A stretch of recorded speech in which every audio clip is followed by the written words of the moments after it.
Hi, everybody. This is DearMamaSal, and today we're going to be talking about emotional triggers.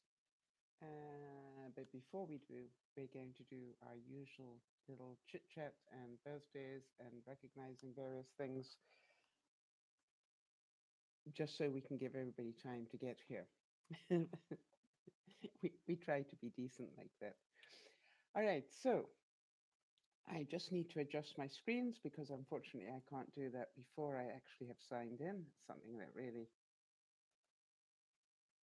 is just one of those things. So I'm going to just quickly do that. Just this one. And I need this one.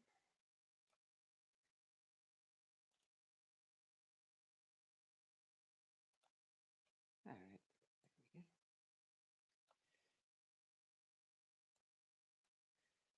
So how's everybody doing today?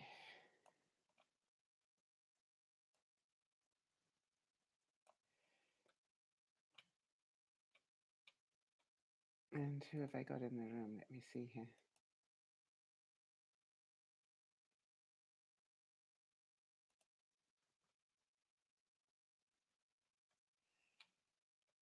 There she is. Hi, Jody. You're always the first, or very nearly always the first. And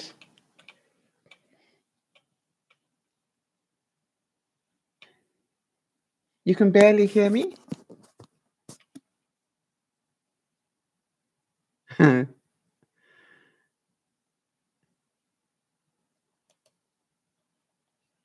Hi, Melody. Good to see you. Let me just see if I can find out why you can barely hear me. Okay, is that any better, Kerry?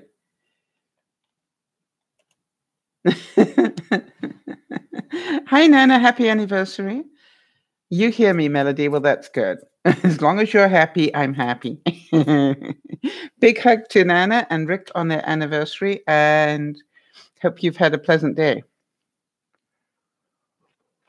Okay, everybody. So before we start, yes, yeah, I hear you. The world hears you. I think I got that right. It's a bit like that anyway, right? Actually, the thing that got me today, and it's a good job we're talking about triggers. I got triggered today by by the American president. I have to tell you that because I heard him stand up and say how terrible it was that they called his physician guy names. They gave him names, like Candyman or whatever. And I'm thinking, are you serious? This is the man that's given every one of his competition a really derogatory name, like lying Hillary or crooked Hillary or I'm trying to think of all the others. Anyway, I literally sat there and I went, I can't believe that he's saying this. It's just like, really? Well, I didn't want to say that, Kerry, but I'm glad that you did. Yeah. All right. So I want to start off. Oh, there she is. I was just going to start with you, Erin. So that's good.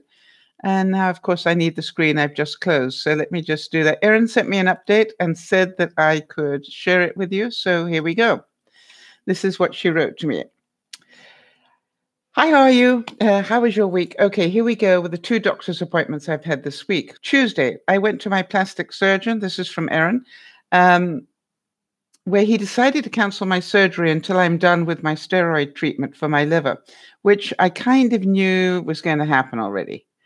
By the way, when I did my blood test this week, my liver numbers were actually higher than when I started the new medication and higher than when I got tested last time. The medication was increased from 500 milligrams to 1,000 milligrams a day, and I will be testing it again in 2 weeks to see how the dosage is working. If it doesn't work, it's probably onto another liver biopsy to check for other problems. Today, I went to my primary doctor and was put back on insulin. Sorry to hear that, Erin. I'll only take it in the morning if my blood sugar is over 120. That way, maybe it will not drop me so low. She is also referring me to an endocrinologist, and they are better able to help with my sugar issues, especially when it's just temporary because of disease or medication. So please feel free to share any of this. Love always, Erin. Well, thanks, Erin. I was wondering how you were doing, and it's great when you send me these updates. What I will do is also update on Sunday, in case some people aren't here for today and don't listen to the rebroadcast. So thanks, Erin. I'm delighted. So I presume that the numbers being high is a bad thing, right?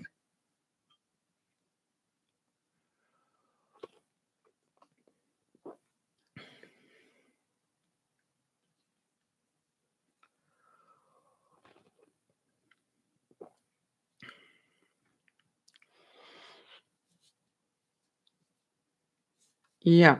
But you know something? Do whatever you have to do, Erin, just to get this under control. You're right. I think you're being very sensible about all of this. And I'm delighted you're here today for this broadcast because I've got a feeling you'll have some input. One of the things I've really always admired about you is the way you don't appear to get triggered by stuff. So, and if you do, you hide it pretty well. Okay, Lauren is doing, just for those of you who weren't here at lunchtime, Lauren's doing great. She is about to go in for her first skin graft on her legs. And then she said that she apparently has been doing so well that they were thinking about sending her home. But she's decided to hang in at the hospital because she knows that she will be better behaved in hospital than she is at home. And they gave her that option. Hi, Becca. Welcome. And so that's one. Jody, I'll let you do the update on you because you're more than capable. And Kerry, the same with you because you're all here.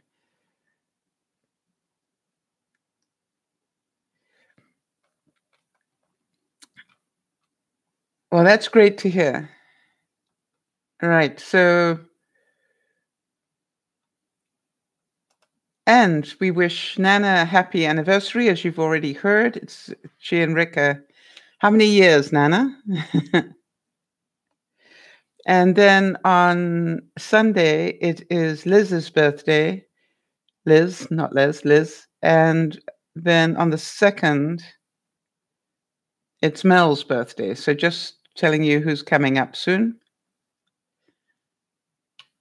You've been married 42 years. Wow. That is amazing. Talking about that, has anybody heard how Bush Sr. is doing, George W.?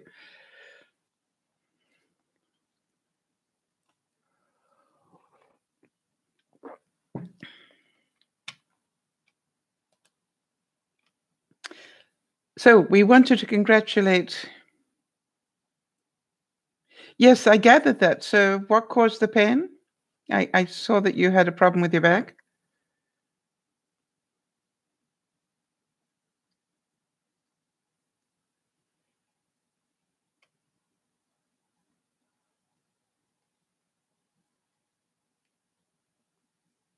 You sprained your back doing what?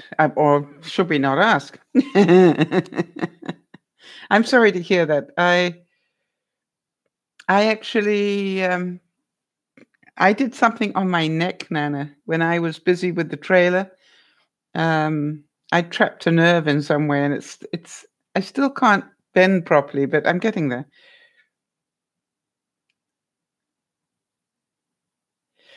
Oh, thanks, Nana. I really appreciate that. All right, so congrats to Beth. She was telling us today that, or she was telling me yesterday, I think, that she's found out that she's about to be the grandmother of a granddaughter, and she's very excited about that. And to Sophie. Sophie was on at lunchtime, but she'd already sent me an update. Do you remember that I was challenging people to send before and after pictures? Well, Sophie actually did that. And she was showing me a before and after picture of beside her bed. And what I love about this is that people trust me enough to be able to do that. I think that's a great compliment. Now, I'm certain for some of you, you're going, why why would I send a before and after picture beside my bed? It'll look exactly the same. Wait, this is not a task for you guys. This is a task from the people who are, walking over things to get to bed. So anyway, this is what she said to me. Thanks. She said, you definitely did help. All week I've been thinking I need to clean. Sal might ask me soon if I've made any progress. So I finally did it. And, the thing is this, that, as Kerry will tell you, yeah, and then the rest of us. Yes, exactly, Jody. I'm glad you agree with me on that one. So this will be my procrastination moment. Is there anything that anybody wants to say that they want to get done this week? Because I think it's a good idea for us to have this moment. I need to clean up my bedroom again. I can't believe it. I've got stuff, this business about loading up the trailer and then unloading it again. This really wasn't good for me because I ended up with the boxes in my, I've got boxes all over I'm looking at my bedroom, because I took boxes of stuff down to the trailer and I've now got boxes of stuff sitting in my bedroom and still more boxes of stuff in the trailer. As some of you may know, I've been struggling with the flu this week, so that's why I haven't got it all finished. But I intend to go down to the trailer and pull out what needs to get. Oh, Melody needs to clean off the dining room table. Okay, Mel. By the way, is it Mel or Melody? Which do you prefer?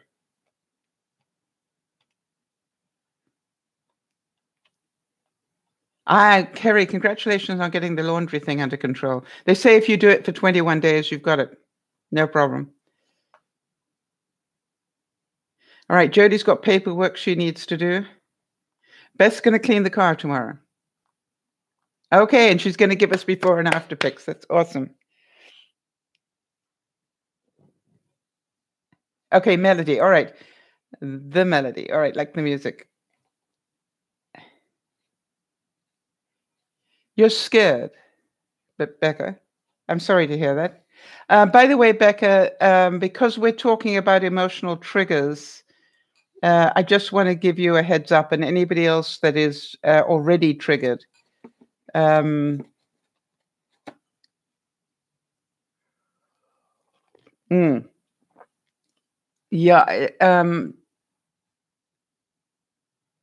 Yes, and so that's why I just wanted to give you a heads up. It might be difficult to listen to, but I'm hoping that I can do it in such a way that it won't trigger too much. Today we're just talking about how to identify whether you have been triggered or not. Really, that's the start of it. Triona from Ireland sent us a little note this week. Hi there, Andy. How are you doing? She sent us a note this week and just said, if any of you have got Alexa, the Apple robot thing, just be aware that there's a security flaw in it and it listens to everything you have to say. So I'm pretty sure you guys all know that already. Even if you don't, as long as you've got technology in your house, you've also got a problem. Good. Glad to hear that. Now, I wanted to also let you know that Jody found that there's a bit of a glitch. And so I wanted to make sure you're all aware of this. What Jody wrote to me, she said, I've noticed that for the past 2 weeks now, I hadn't been getting YouTube notifications that you went live, which is not a big deal because I know when the broadcasts are. But for a newbie, that would be a potential viewer losing out on a chance to participate in the chat. So what she did is she went to, Alexa is Amazon. Thank you. Thank you, Kerry. I appreciate that. Anyway, she went and checked her settings and changed the notifications. So in the settings, which is that little cog thing on the YouTube screen, just press the little cog thing or the three dots. Sometimes it's one of those things. The bell, even more important. Click on the bell. There you go. And if you haven't clicked on the bell and asked for us to give you notifications, don't be surprised if we don't notify you, because it's not done by me, it's done automatically through YouTube. So I'm going to keep reminding people of that in as we go through the broadcast. So, but thank you very much, Jody, for bringing that up. It's a very good point. And just a heads up here.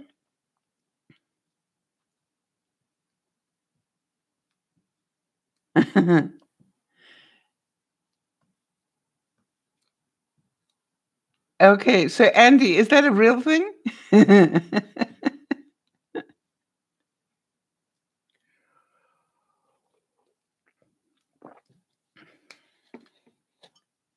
All right, so let me just I think I should ask, did any of you not get the warning? That would tell you that your settings aren't right. It is now. All right, Andy. You have to be careful because some people here are quite gullible, you know. they'll be typing that in. And I say that with tons of love. It's not that gullible stupid. That's gullible as in they, you know, if you tell them to do it, they'll go and do it. Bless their hearts. You got the warning? Okay, so you're good, Kerry. Beth, I noticed you asked what time the broadcasts are.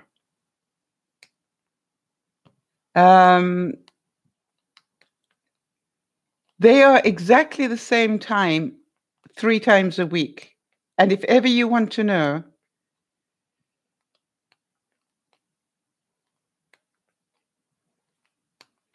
they're on the DearMamaSal.com page on the website, I think. Jody, could you put down a note, please, for me that I've got to change all my websites to take out the live stream on the other programs while I think about it. You've been with us for over 2 years now, Andy. That's wonderful.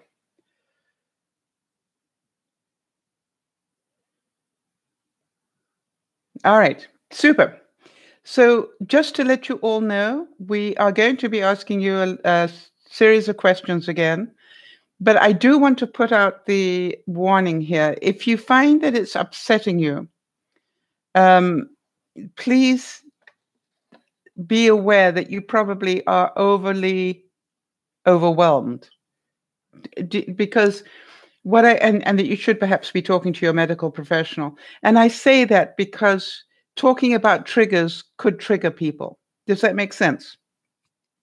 So I just want to remind you all that I'm not a doctor or a therapist or anything like that.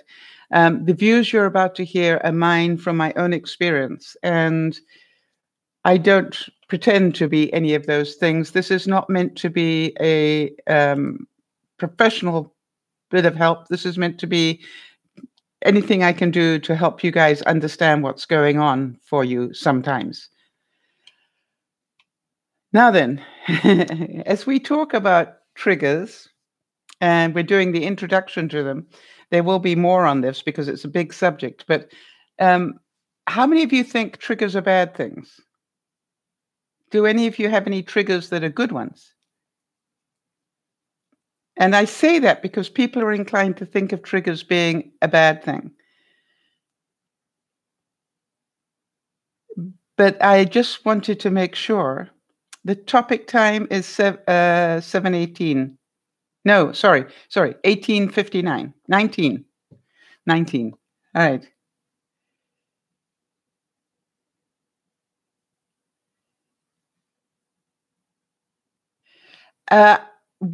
You need to just click on the bell on YouTube and it will tell you automatically, Canada.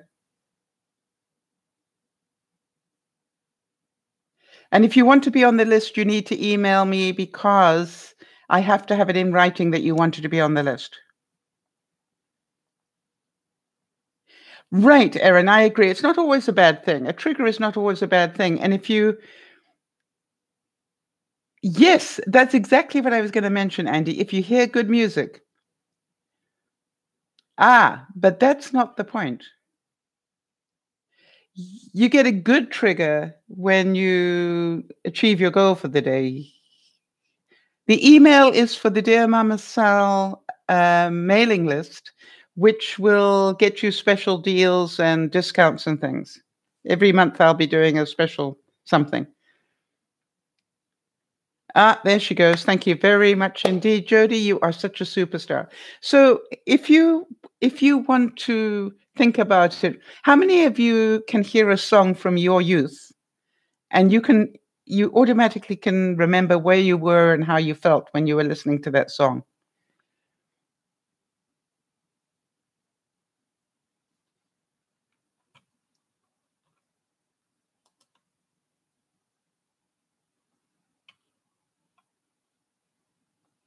And I want to give you, I normally give a quote on every topic, but here's my topic.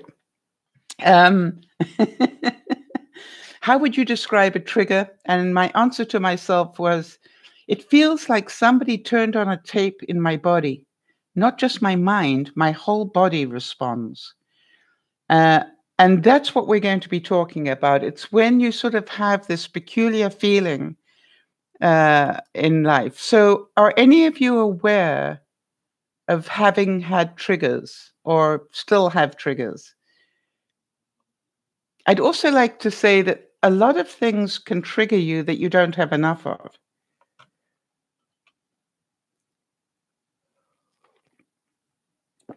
For example, if you have more than enough love in your life and you see a couple walking down the street holding hands, you're not going to cry. All right? If you have more than enough money, you're not going to get triggered about money stuff. It's really weird how these things happen. So,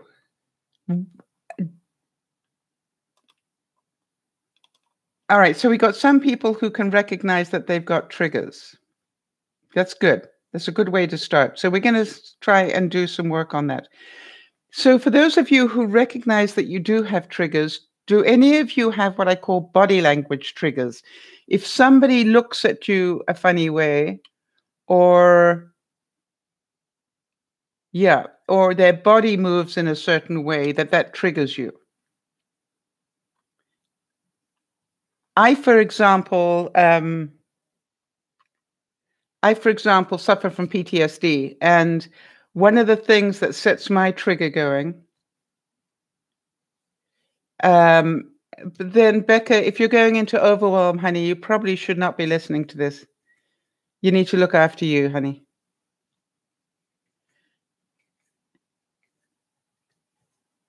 Ah.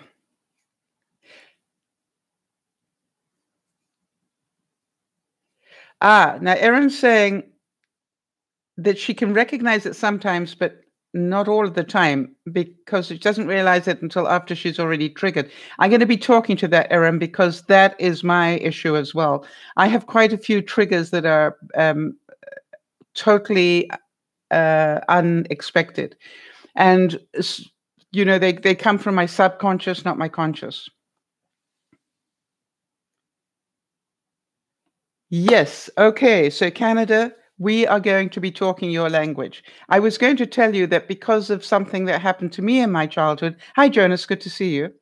Um, that if somebody literally walks me near a corner, that I'm going to be trapped. My body does strange things. So does my mouth. It's really weird. I have this thing about being trapped. And if you try to trap me with your words, it can bring it on as well. Do any of you relate to that?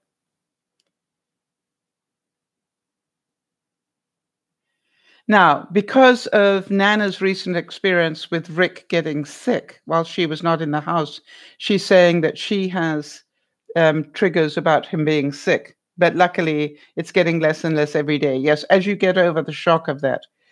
So I've got a number of different triggers, and I will talk about them as we go through this series.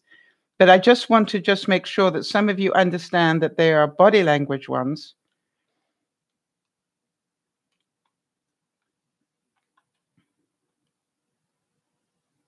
Okay, so Jody's saying, excuse me, When someone looks at me like I know they're judging me by my physical appearance, I'm triggered. Or they're not making eye contact because I'm in a wheelchair. Like I don't matter anymore. Yes, if you're being judged, that would be. So you have an issue. Okay, Carrie.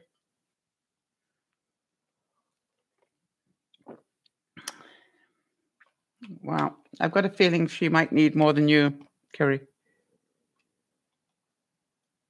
Okay, sweetie. Be careful. Make sure you look after you, though.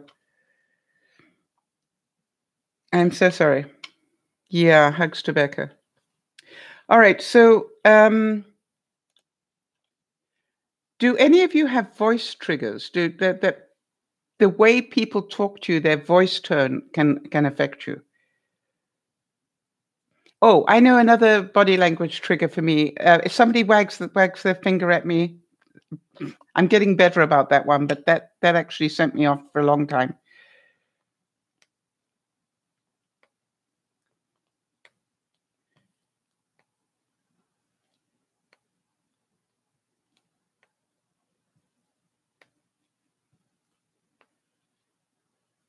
Yeah, Erin's saying that it's a big one for her as well. People talking to me like I'm a 2-year-old just because I'm in a wheelchair. Yeah, they talk to you like they talk to a dog, Erin, right? Like in baby talk. And how are you, dear? Pat, pat, like you're a baby or something.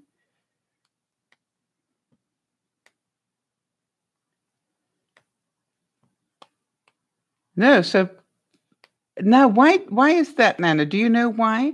Nana's saying, actually, I'm not going to say what it is, Nana, because I want to keep your stuff private. Okay. When people patronize you, Jonas, it drives you absolutely crazy. All right. And so it's just like your body can, do you understand what I'm saying? It's like you can feel it in your whole body. It's not just your mind.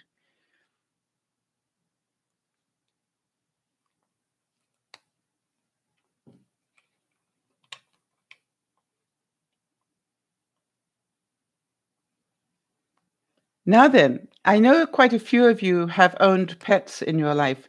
Have any of you noticed a pet that had triggers?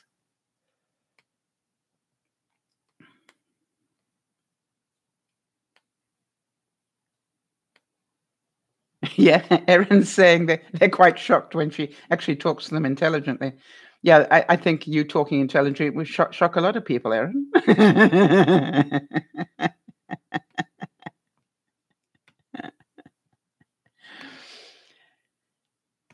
Yes, Kerry. So Kerry's saying that her dog Dora has triggers. Now, for those of you who were long around, I don't think any of you ever met my previous dog, Bud. He came before Bean Bean. But Bud had triggers. He had obviously been abused, and I can tell you that, yeah, but this is different. I think that's being scared. 4th of July fireworks is not about triggers. That is about being scared of the noise. Let me tell you what a trigger is, Beth. That for some reason, whenever a long-haired person got near Bud, he would attack them. If they leant down and their hair was near him, he would actually have a go at them. And the other thing was, if you picked up a stick to throw it, he would have the opposite reaction. Most dogs, if you pick up a stick, they get excited. So this is like a subconscious reaction, Beth, rather than being scared. This isn't about being scared. This is about having a subconscious tape play in your head. So, and this is a very, very difficult subject to talk about.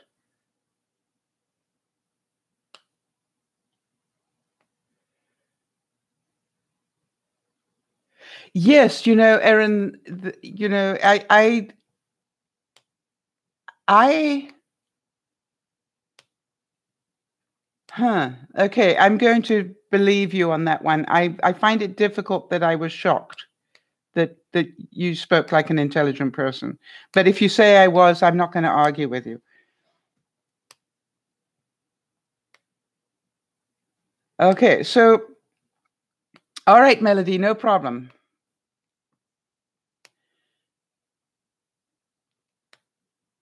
Yes, your childhood dog was terrified by hairbrushes, so your chances are somebody had hit your dog with a hairbrush, right?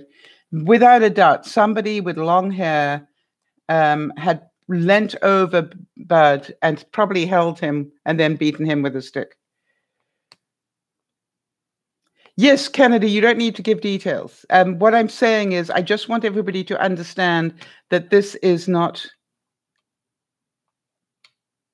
Oh, okay, Erin. I was going to say, I can't remember ever being shocked that you were intelligent. You know, quite honestly, between us, the only thing I can remember, my thinking about you was how incredible you are to have the attitude you have with all that you cope with every day. And from the first day I met you, I've had frustration, Erin. I can own that one. And the frustration was because you have a voice tone when you are on um, voice that I can't hear. And so it really used to frustrate me because I wanted to hear you and I couldn't. So I love it that you are actually sending me stuff that's written so I can get every word of it. But when I was with you, it wasn't a problem. But isn't it funny? Ah, you see, now Beth's having an aha moment. Good. My dog was afraid of brooms. I wonder if maybe the kids were teasing the dog. Yes. Everybody has a good reason for doing what they do, and including your animals, right? So I'm glad that it may not be true, but it could be true. So for those of us who struggle with PTSD, and that's post-traumatic stress disorder, we have a lot of subconscious reactions to things that people sometimes go, really, why do you react to that? And it's not conscious; it's a subconscious thing. Now, what I thought I would do is I would give you a story that Jody allowed me to share so that you guys could identify lots of triggers in a very short space of time. Would you like that?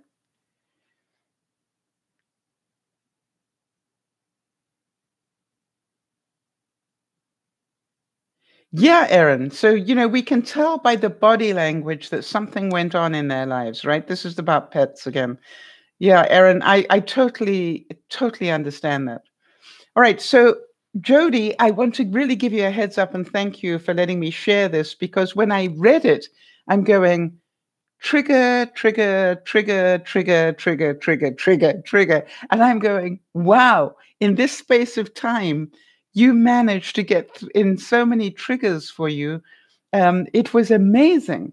And I'm hoping that everybody will learn from it. So I'm going to do it slowly and let you get each piece of it and then tell me what you think the trigger is, right? I'm going to break it up. Are you ready? Okay, here's the first one. So this is a note that Jody sent me, about a week ago, I think, Jody, if that. And she said, "It's been a day having a battle with neighbors because they continue to steal our garbage totes, garbage cans. Would that be for those people who are not in America? I think we call them garbage cans, right? So, how many of you can hear that there is a trigger there? And what is the trigger? It's been a day having a battle with neighbors because they continue to steal our garbage tips. What is the trigger?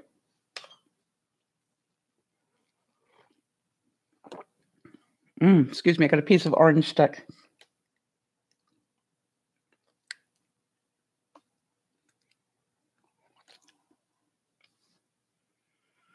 Okay.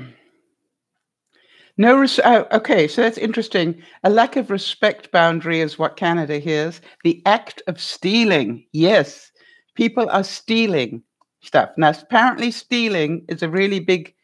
How many of you have that trigger? You know, you're doing fine till somebody starts stealing something, and then wow. How many of you relate to that one? People taking other people's property really sets you off. It's a trigger.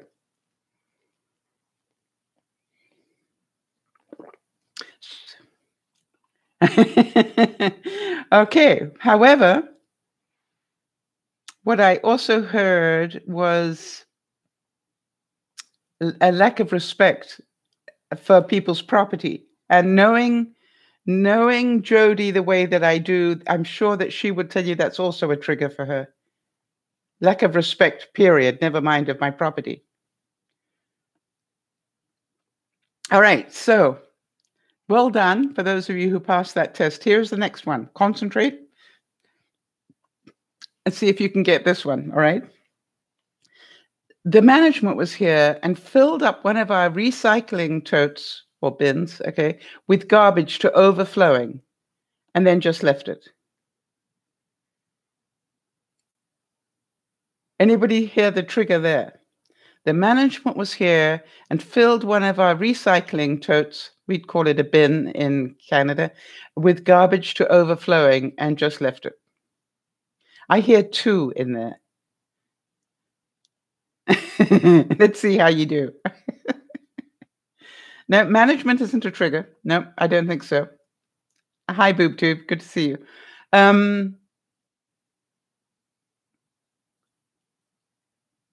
Yes, Erin, people not cleaning up after themselves. All right. And here she goes. No respect. Yeah, we know that's a big one with Jody. Okay. Also, to violate people's, that bin was meant to be for the use of the people living in her building, not for the management to come and fill it up with their with their stuff from somewhere else. I'm pretty sure that was the trigger, but Jody will tell us. So do you understand? We're only 2 little bits into this, and already we've got about 4 different triggers going. And Canada, I love your judgment, slobs.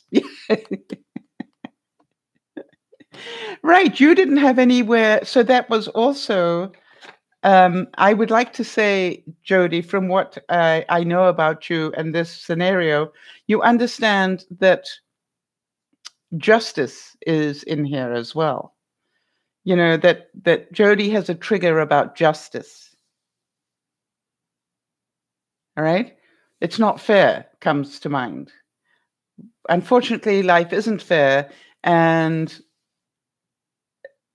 you don't have to do anything, though, Nana. Remember that, right? You may choose to let this stuff go, but if you wait, Nana, you will see that she ended this beautifully.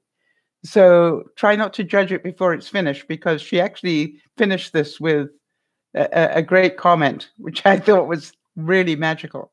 So do you understand that the management was here and filled one of our recycling totes with garbage to overflowing? Yeah. So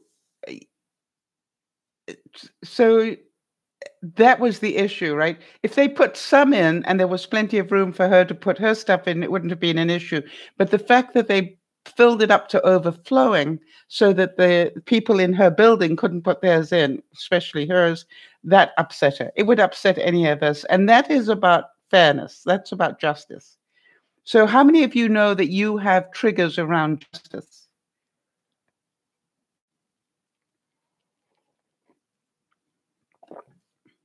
And by the way, Nana, as we know, I have a trigger around the word have to. Nobody as an adult has to do anything, right? They may choose to. It took me a long time to get that one right in my brain, right? Stop.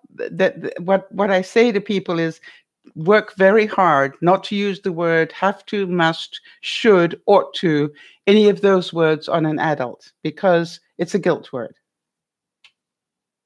Should is a guilt word. Actually, I'm reading your comment, Nana. You have to let this shit go. And I quote you. Ah, do you have to pay your taxes? No, it's a choice. The choice is you either pay them or you end up in jail, boob tube. Do you understand that it's a choice, and the consequence. The thing is that when we become adults, things are choices that we make. All right, and we have to be aware of the consequences if we don't.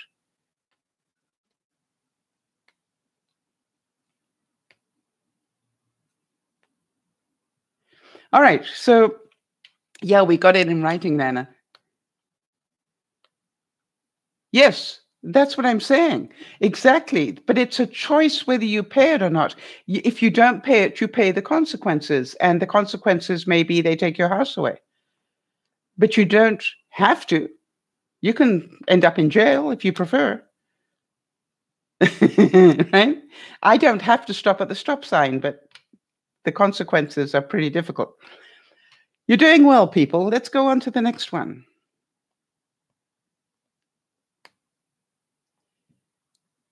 All right, Canada, that's a judgment call, right? How can you say it's a silly name? It's about, yes, life is about consequences for your choices. All right, so here she continued, and I continue Jodie's story because it's cute. It's been a day. Oh, sorry, we've done that one. We're struggling with the totes. Then she said, Lionel, that's her husband, Lionel is mad as a wet hen because we're recycling fanatics. Now, how many of you know the fact she brought Lionel into this was also interesting to me, because Jodie is very very protective of Lionel, because Lionel, anything that upsets Lionel upsets Jodie. How many of you relate to that one? If I said something accidentally with Rick's name attached to it, I'm pretty sure I would trigger Nana without even trying. There you go, Canada. Boob tube is an English. I think they originally called it boob tube in England. So, yeah.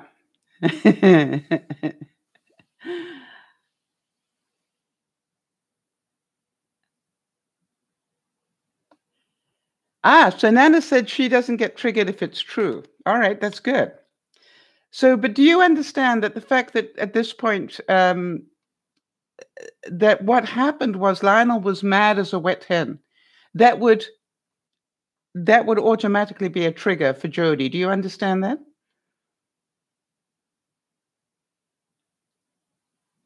She wasn't just angry for herself. She was angry that he got upset.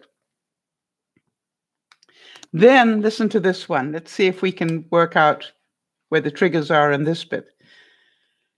There was a complete stranger outside our dining room window,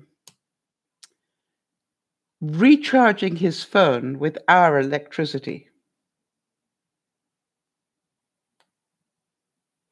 All right? Where's the trigger?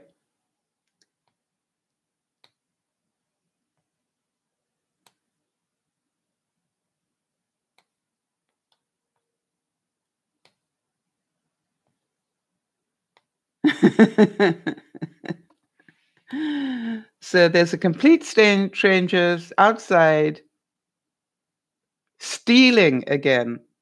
Oh, yes, well done, Boob Tube. Double whammy there. Not only was he stealing, he was also trespassing.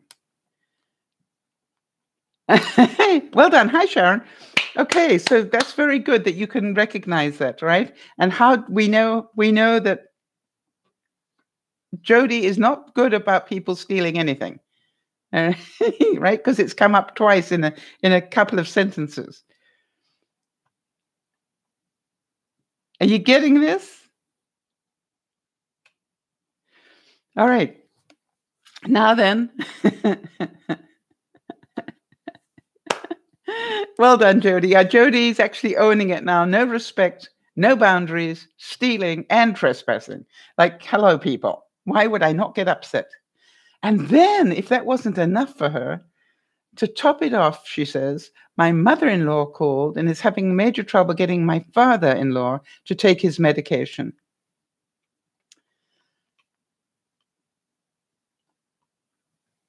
We had a 45-minute, very loud discussion with him at her request.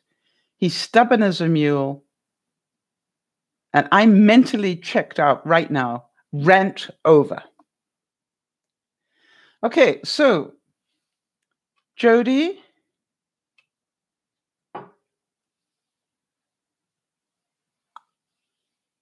in hindsight, does your father-in-law have the right not to take his medication?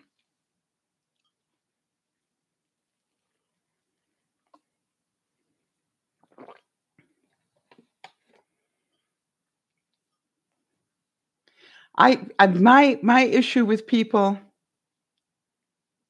right? My issue with people who are not taking their medication is, you have a choice. You can either take your medication willingly, or we are going to have to put you into a home where they will make sure you take it. You know, it's like, excuse me, being able to be at home um, is about that you demonstrate the ability to help yourself. If you have lost the ability to help yourself, then it should not affect the rest of the family. Do any of you think I'm being pretty cruel on that one?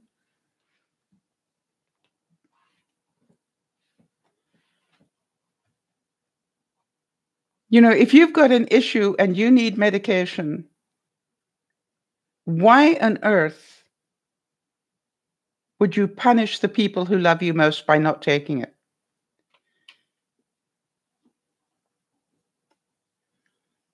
But it is your right. My attitude is, if you choose not to take it and it's causing extra stress for the family, then we have the right to to have a doctor assess that and see whether you should in fact be in hospital or under some sort of care. I know they don't, Sharon, because we don't talk to them like adults. We talk to them like children. Now, we need you to take your medication, Daddy, all right? Because otherwise you will be more sick. All right, and that's why I'm saying, Jody, that she is enabling it, all right? Jody's saying he refuses to be responsible for it. He pushes it all on my mother-in-law to tell him when and what to take. And then he still doesn't want to take it. Well, that can only be because he is being treated like a baby.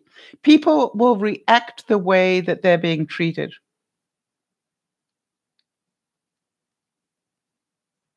Now, Beth, just so that you know, that I was on heart blood pressure medication, and I managed to get well enough not to have to take it anymore. So you start looking after your health, you won't have to take those. And so, yeah, it's your choice, all right? It's your choice not to put food in your body. But my reality here is that if you're sick enough not to make the right choices, should you not be being looked after in some way? You understand what I'm saying? If you can't make the right choices for yourself, difficult.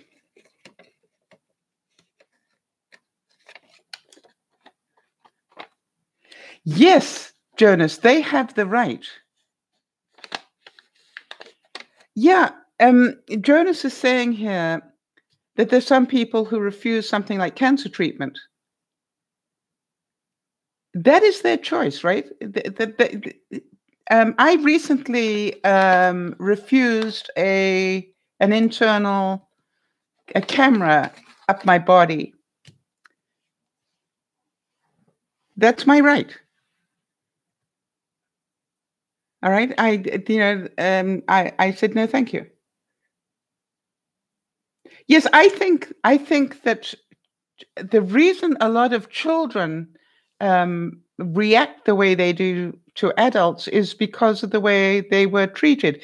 If you were always controlled as a child, and think about as I said, think about those controlling words we use on children. You have to, you must, da da da da da da da. And I know that we say them. We say them because we want to protect them. But we use a lot of negative words on children. And so when they grow up to be adults and people start using those words, it will trigger. I just won't let anybody near me. I'm amazed how many people will say to me, oh, well, Sal, you really must do X, Y, and Z. And I go, no, actually not. I may choose to, but I don't have to. Or how about, well, if you were intelligent, you would. Yeah. And if you stop judging me, I might think about it. So do you understand what I'm getting at here? So what will happen when people try to control me with words like that? I react subconsciously. Do you get it? It's a trigger for me. But the good news is I am so proud that I've seen the trigger and now I protect myself.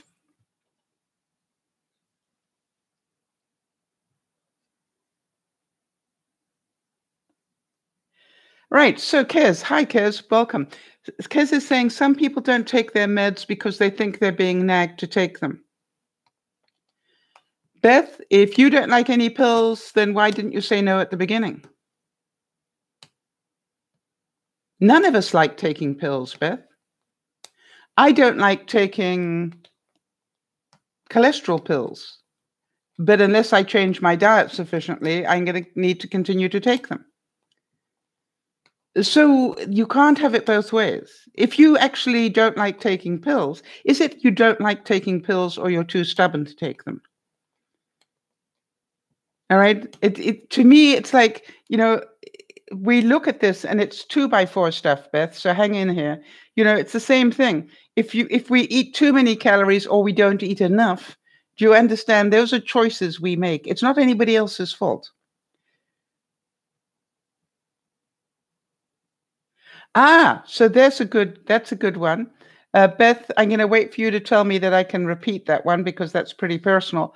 But it's a good reason why you have a thing about pills. But my attitude is, if that's how you feel about pills, then you need to have that discussion with your doctor.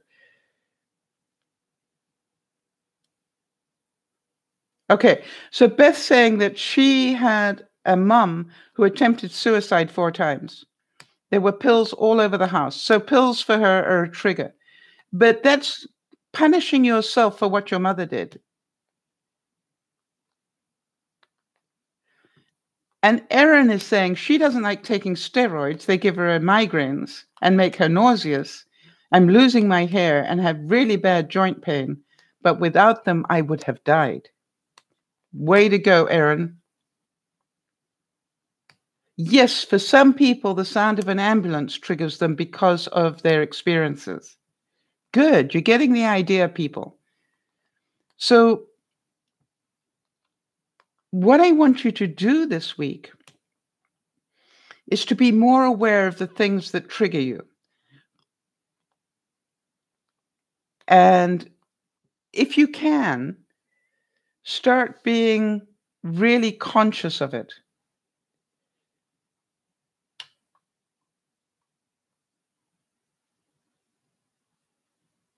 All right. Now, Jonas, that one to me, can I repeat that one, Jonas?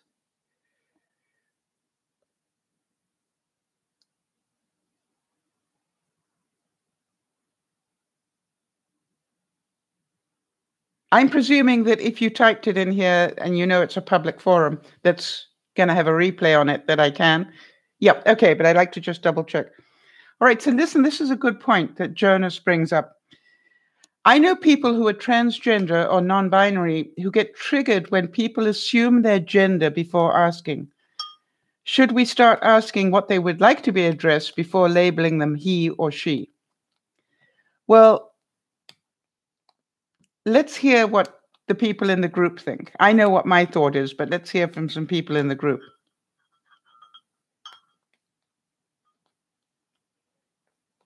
because this is a difficult one for anybody. And yeah, it's tricky. All right, so let me tell you something. Um, my reaction to this is I will address you based on what you choose to show the world. So if you are transgender and dressed like a female, I will call you she. But if you're transgender and dressed like a male, I will presume you wish to be addressed like a he.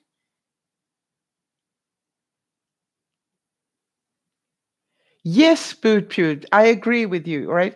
So how would we know? And what you're basically saying is that we should ask absolutely everybody, before I address you, can I check, are you male or female? No, that's socially unacceptable. I think the responsibility, Jonas, lies with the person who has the issue. If you want to be dressed like a female, put on makeup and wear a wig or do whatever, look like a female, and people will call you one. If you, you know, if you hide under that, then you have a. I think they have a problem, not you.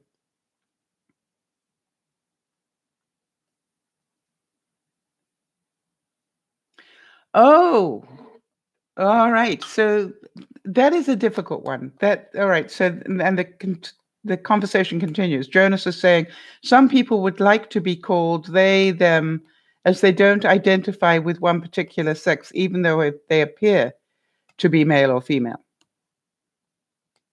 Then it's up to them to tell people that. Because that's an educational thing, Jonas, rather than a social norm. And, I go back, Jonas, to the days when Gloria Steinem was talking about women's rights, or even before.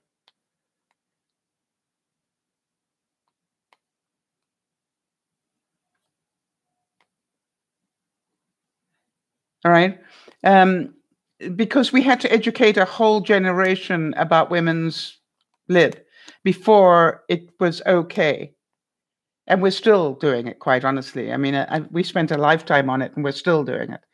So, and then Kez is saying, I watch a YouTuber whose daughter doesn't identify as male or female. So she referred to them as them. Yes. How many of you prefer to be called Ms. as opposed to Miss or Mrs.?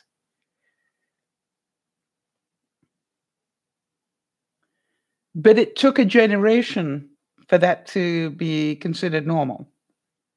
So, Jonas, a very clever subject, but I think the response, my view, is just my opinion, and I'll wait for other people to throw in their 2 cents worth.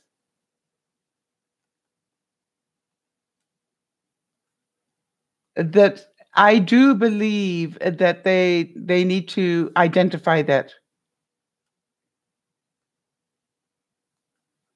All right, they need to say up front. By the way, I do not identify as male or female, so if you could call me it it would work, not he or she or them.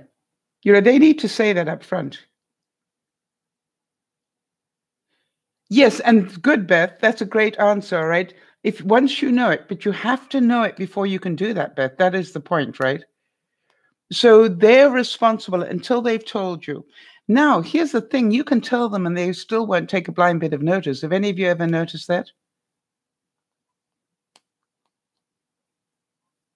I am sure most of them don't like to be called it. But what I'm saying is, if you choose not to be male or female, obviously we need a lot of work on this one, Jonas, a good one to bring up.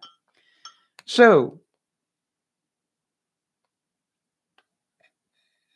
I must admit that my action is, if you're not male or female, then we need to do a lot more work on it. And I can't believe I said it, but yeah, that's what came to my mind. I've got to be honest about that one. So, do you understand? It's an educational thing. And how many of you will be looking up non-binary this week? Going, I obviously need to do some research into this. Great, great discussion, Jonas. Thank you. Now, does it trigger them when they get called male or female? Probably. Yes, non-binary would, I was going to say non-binary to me would be ones and zeros. That's funny you should say that, Boop Tube, because that's exactly what my reaction was as well. But it's a good subject, Jonas. When I'm saying this, what I love about the fact is you would bring it up, because look how many people you've educated today in non-binary thinking. It's just like, that is why I love doing these broadcasts, because every single week we learn something, and sometimes more than one thing. Before we get away from the subject, how many of you want to thank Jody for an incredible little rant that was only about 5 or 10 sentences long and yet had so many different triggers in it? I just went, oh, I've got to get permission to use this because it's perfect.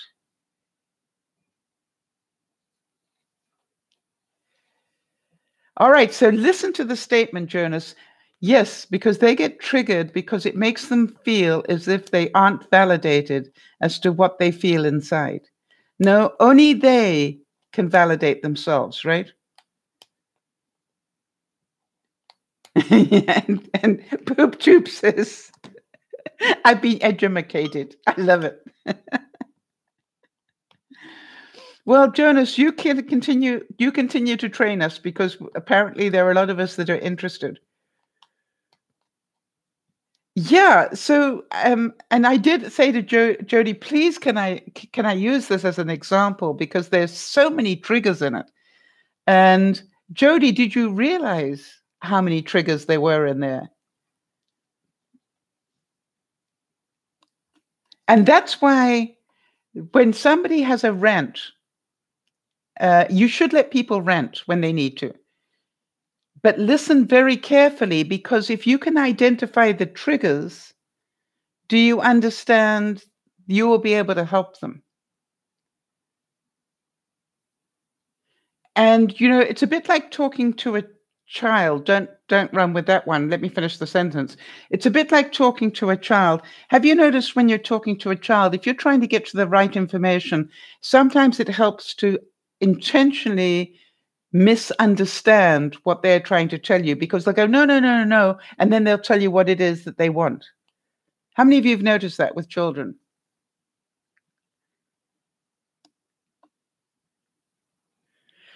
I find, for example, when they're telling me about a movie or something, and I can't remember the name of a particular character, I will go, "Oh, that was Zuzu, right?" And they'll go, "No, that wasn't Zuzu. That was Shah." And you go, "Oh, right, got it." you know.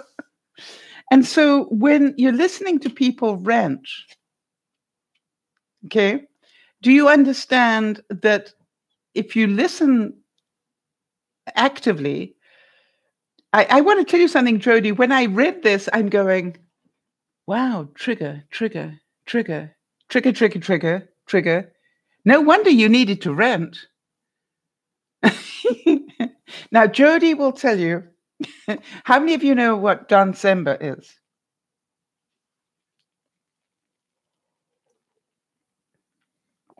Or rather, let me ask, how many of you don't know what December is?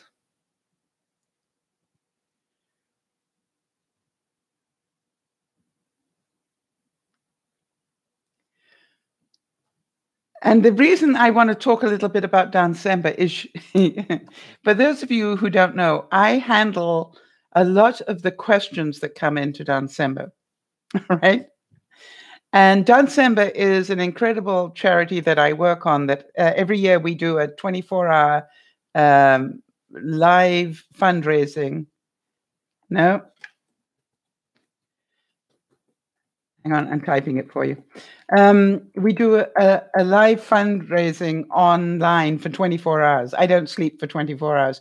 But that is only part of it. As some of you know, I actually work on it all year long. I am still dealing over 500,000. And I am still dealing with issues from last December. And Jody and Lauren will tell you that I can be so patient with people. It's unbelievable. I mean, they will ask me 16 times the same question and I will just try and ignore it. I try not to get triggered. But there are times when I get totally triggered. And you know what totally triggers me? And I really noticed it this year more than any other. When they write to me under their messenger, Facebook Messenger name, and ask me what happened to their order. No order number, no real name. I mean, what am I meant to be? Clairvoyant? Now that triggers me. If you want to see me put up the icon where I'm pulling my hair out, you can be sure that has happened to me. Am I right, Jody? And when I need to rant, and I've done it, and Jody and Lauren have been wonderful. But you will be amazed. How are you to research what? December? Yeah, there's no information. My greatest joy is to be able to give them the answer to their question.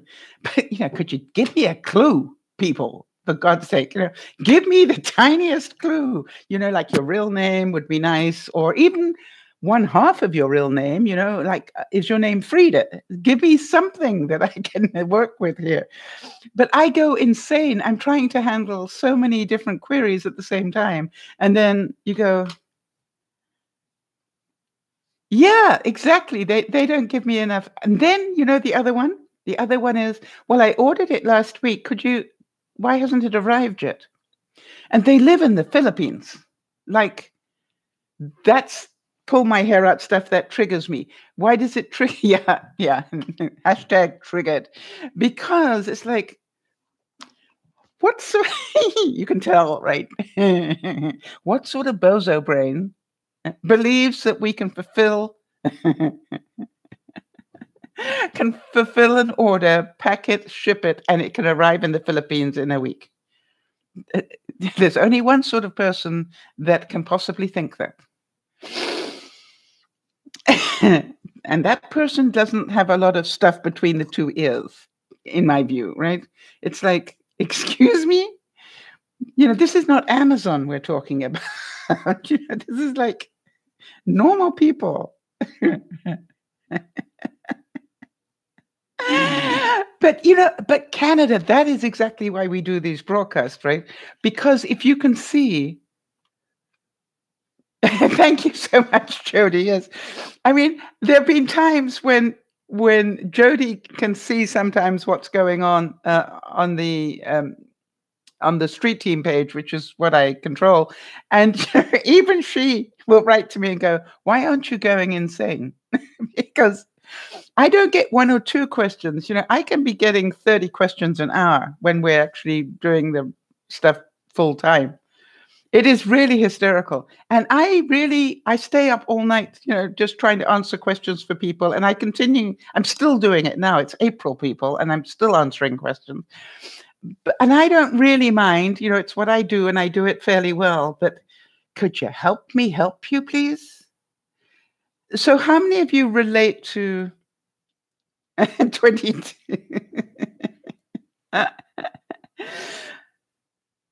Okay, so let's see what happens here. Jonas is saying, I don't know if this is a trigger or just something annoying, but there was a lady behind me in line at the grocery store who started loading her stuff. Oh, yes. Okay. Sorry, let me finish the thing for those who are listening on the replay. Who started loading her stuff on the counter before I had finished. How many of you relate to that one being a trigger? And do you know what the trigger is? Good one, Jonas. Yeah, I totally relate to this one. No, the trigger is not pushy people. No.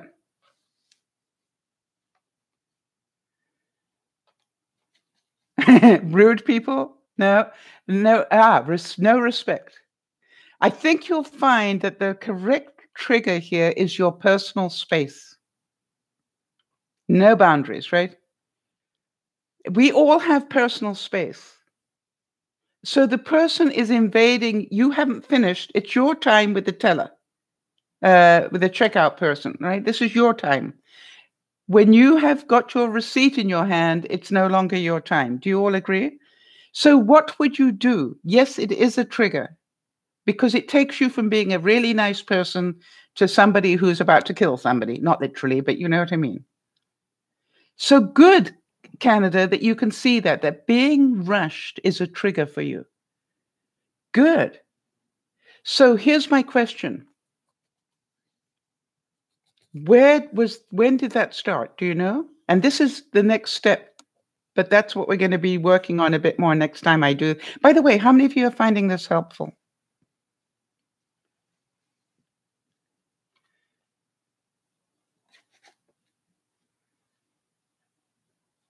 I have 3 major triggers. Just while I'm waiting for those answers, I have 3 major triggers. Hi, Em.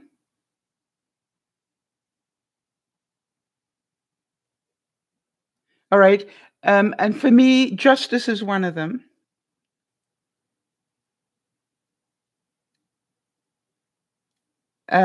Betrayal is one, and duplicity, being lied to, is another one. So though I know those are 3 major triggers for me. So hang on a second, let's have a look here.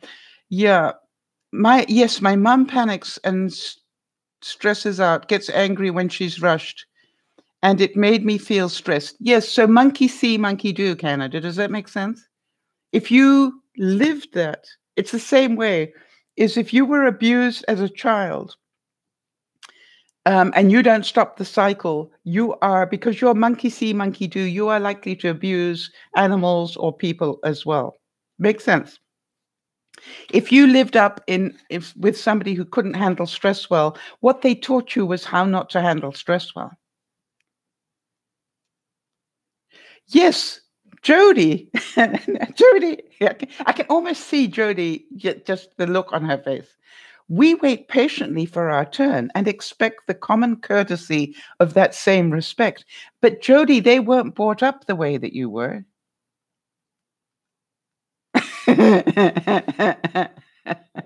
So you have to, not have to, you may want to think about that. Canada, if you can see the cycle, the trick is now to break the cycle. Do not pass this on to your family and friends. This is not a gift you want to share. And yes, quite honestly, there is nothing wrong with turning around and saying, you obviously are in a hurry, but could you please just wait for me to finish? I'll be finished in a second. And if you keep pushing me like this, I'm going to stand around on principle. I had it happen. How many of you want to hear a story of where I really did a big one on this one? Yeah, you did, Jody. Yeah. You actually expected them to have your background.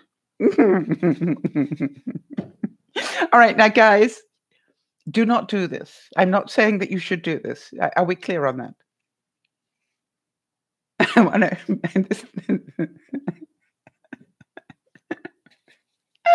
You can tell it's a good one, right? So I'm driving in downtown Vancouver. This was many years ago. I'm driving with downtown, and I had a guy riding my bumper. What do they call that in England? I can't remember. Never mind. He just was riding the back of my car like you cannot believe. You can tell how close he is. All right, by how much of the grill of his car you can see. And this guy, I basically was looking at just at the hood of his car, not tailgating me. Thank you very much indeed. No, we don't have them anymore. We used to have bumpers on cars, right? They enclose them now. Anyway, so this guy is right up my ass, is really what it is. So I am really, I try not to let it affect me, but any minute now, I am going to lose it. And then I thought, something, he's that close that I think I can get away with this. Now, I wouldn't recommend doing this to anybody, please, especially if you're in the States, because somebody could pull out a gun. But here's what I did. At the next traffic light, I knew that he was right up against me. I got out of my car and I walked to his window and I said, "Hey, do I know you?" Yeah, I tapped my brakes as well. That was I did try that one, but it didn't really work that well. And I literally, I just, and he said, "What? Get in your car and drive." I said, "Well, actually, my attention has been on you because you've been riding the back of my car for the last 10 blocks. So I just thought I must know you. So you apparently you don't know me." And you understand, he was so close to me, he couldn't get up from behind me. I had control. Can you see that picture? And I just looked at him and I said, "Sir, you seem to think that you own the road. I need to tell you that you don't. I do right now. Because the people behind you are just as close to your back bumper as you were to mine. So you're not going anywhere. How does that feel?" You see, if you just had a little bit of patience to know that we're all entitled to use the road, you would realize that it would have been far faster for you not to do what you did. And that's my lesson for the day. Have a good one. And with that, the lights changed again. Now, definitely don't do this. Why would I waste my time on him? Because I thought he apparently needed that's why I'm saying I wouldn't do it today, Nana, but I did. But I understand what you're saying that, either pull to the side and let them overtake you, don't get involved, right? Yeah, I definitely wouldn't recommend. That's why I said that, Sharon. I wouldn't recommend doing it. I just that day, I was just in one of those moods, it was just like, "Really?" And this was probably 30 years ago, but it was just like in those days, I wasn't in fear of getting shot. Beth, why are you a tailgater?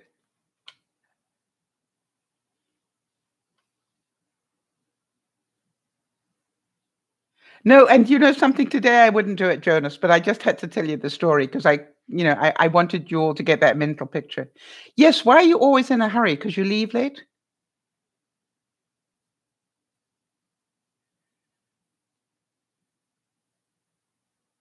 And okay, everybody, could you tell Beth how you feel about people tailgating you because they are running late?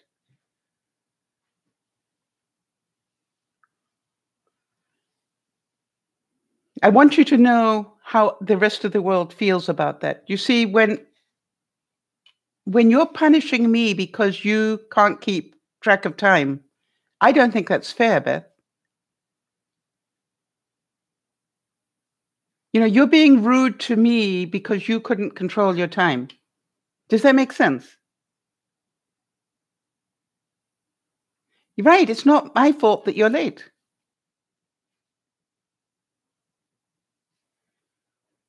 So Beth, can you understand the point? All right. So here's your challenge this week, Beth. Yeah, by the way, I've learned how to tap my brake and keep my foot on the accelerator at the same time. Have you all learned how to do that? So that's really a good one. Scares the bejesus out of them, but yeah. Beth, that's a really good one for you to start practicing. Beth, I want you to put up a note. You don't want homework. All right, Beth, I'd like you to put up a note somewhere in your life, yeah, preferably inside your car. You are the way you drive your car. So if you are rude to other people in your car, that is not because you're a polite person all the time. It's because, you're punishing people for stuff that they don't deserve to be punished for. I've got a friend of mine who, if anybody cuts them off, will hunt them down. All right. Literally will hunt them down. And I was in a car with her once and I was terrified. I said, "What are you doing?" They cut me off. So what are you doing? I'm going to hunt them down and cut them off. This is like other people control your life. Right, Beth? Because when somebody does it to you, you get mad, but you're doing it to people all the time. That's called karma, Beth. So your assignment for the week, Beth, along with many others, is just to understand that it's rude. If you can see that and understand it, maybe you will stop doing it to other people. And by the way, stop punishing yourself. Start getting control of your time and don't punish other people for your lack of time management. By the way, how many of you have time as a trigger?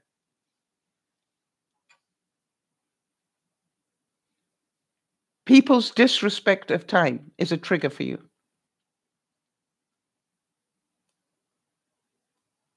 I've got a nice story around it. That's why I'm asking. Well done, Beth. As long as you can laugh at yourself, there's hope for you. And you deserve to be in this room if you can look at your stuff and laugh about it. Yeah, I'm not surprised, Jody. Right, Jonas? Okay. Anybody else? Oh, I do 3 shows a week, BoobTube. Put a note somewhere and stick it somewhere so that you won't forget. I'm going to talk Pacific time because that's where I live. I do noon on Fridays Pacific time, 7:00 in the evening Pacific time on Fridays, and again at 3:30 on Sundays Pacific time. Did you write it down? Plus, I put up notification on Facebook and Twitter. So if you're not following me on Facebook and Twitter, you might want to do that because I will put up notification earlier in the day, twice on Fridays, noon and 7:00 on Fridays, and again on Sundays. Okay? No Saturdays. No Saturdays. Saturdays is my day. It's downsizing day. You got that one, Canada, right? All right, so let's talk about the time trigger. Great subject. How many of you get triggered by people not respecting time? And is it their problem or yours? Let me ask it that way. I've got a really cute story. Some people in the room know about my adopted son. He adopted me, Dougie. And it was so funny because one time, and he knows I'm a time freak, right? When I say 7:00, I mean 7:00. I don't mean 10 or whatever. I've got friends who actually will say, "Oh, the party starts at 8. No, it's Sal. Sal, for you, the party starts at 10:30, because that's the time I'll be knocking on the door. Hi, Roseanne. Yes, when people are late. Hi, Roseanne. Good to see you. By the way, for those of you who don't know Roseanne, she is one of our original viewers from way back. So a lot of big hugs to you, Roseanne. Yeah, it's people being late or people disrespecting time. Right. Anyway, so the thing was that Dougie, who knows me better, knows not to be late, right? I've trained him. And then one day he was running really late, and I'm going, "That's strange." And he rocked up at the door. And I actually had other people in the house, and I said, "This is not like Dougie. It's unusual behavior," which has me a little concerned. But I'm not going to panic yet. All right. Some of you would automatically assume he's had an accident. I didn't. I just knew it was unusual behavior.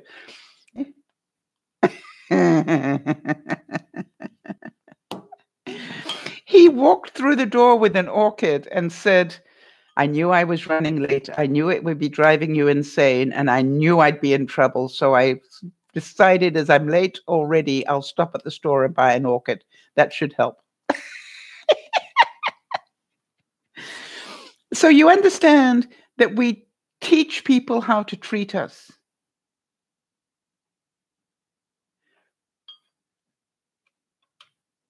I have friends of mine where if they invite me for, if I go into town to join them for lunch or something and I'm not there for 15 minutes early, um, they start taking my place away, because it's like, yeah. So get a sense of humor. But do you understand it also re-emphasizes people treat us the way we teach them to treat us. So if I allow people to treat me badly, is it because they're rude or because I haven't trained them correctly? You see, that is the question I keep asking people. How did you teach people to treat you? I keep hearing from Beth that she keeps lying to her husband. All right. I've heard about 3 different examples of that, Beth, another 2 by 4. And I'm going, why would you keep advertising the fact that you lie to your husband so much? It's just like, really? you know, and I want you to be aware of how often you do that. So to me, it's like, don't be surprised if you end up with that karma, Beth, that people lie to you, because that's what you're putting out into the world. Yes, you do. You justify them. There's a reason why justification, you rationalize them. All right. And it's called rational lies. You think of them as white lies, they're still lies. They're lies because you can't face that truth. Does that make sense, Beth? You don't want to face that truth. And we all do it occasionally, Beth, but just be aware how much you do it. How many of you relate to that? That you tell little white lies to protect yourself?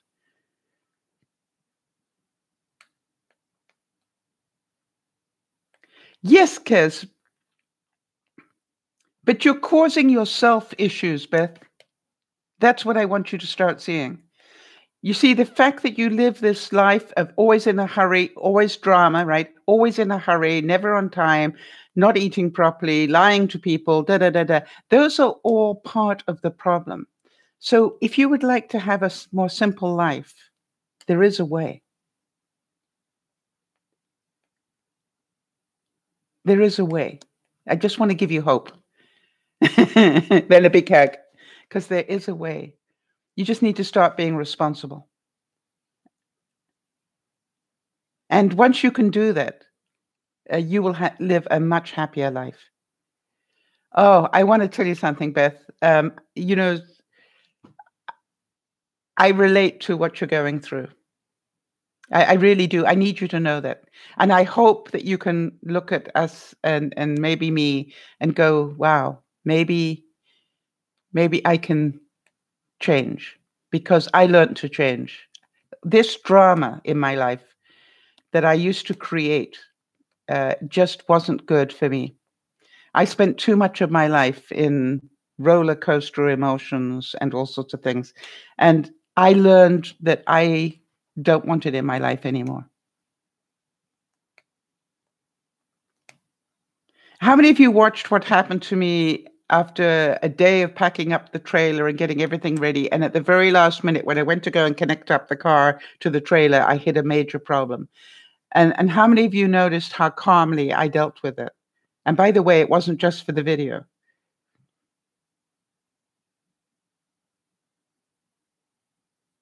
You see, in the old days, I would be doing, I'm going to call it doing it, Beth. Is that okay, Beth? Drama. I'd shriek and moan and get angry and stomp my foot and then it's not fair. Of course it was fair. If I didn't do proper maintenance on my trailer, I deserved to have it not work. And, so it's like I accepted full responsibility for it. And Beth, I cannot wish you anything better in life than less drama. Jody, I think you've learned that giving up some of your ruler of the universe stuff, has made your life much more simple. People will crowd you at the checkout counter because some people have no manners. They weren't taught them. They weren't lucky enough to have people in their lives that taught them manners. Some of them don't have the same education as you do. All right. So the same way as I was telling you about John Sember, when we realize that the reason people, these people who are asking me, well, I put in the order yesterday, why hasn't it arrived? Are people who obviously have no idea of the real world and how long it takes for a parcel to be fulfilled by the fulfilling agency and then shipped out and arrive, from the US through to the Philippines. They have no idea of the word 6 to 8 weeks. You know what I mean? And I have to remember that. And most of the time, I'm pretty good about it. But, when I get 6 of those in one day, then I have to go into the private little room that I have with Jody and Lauren so I can then go, excuse me, I need to rent.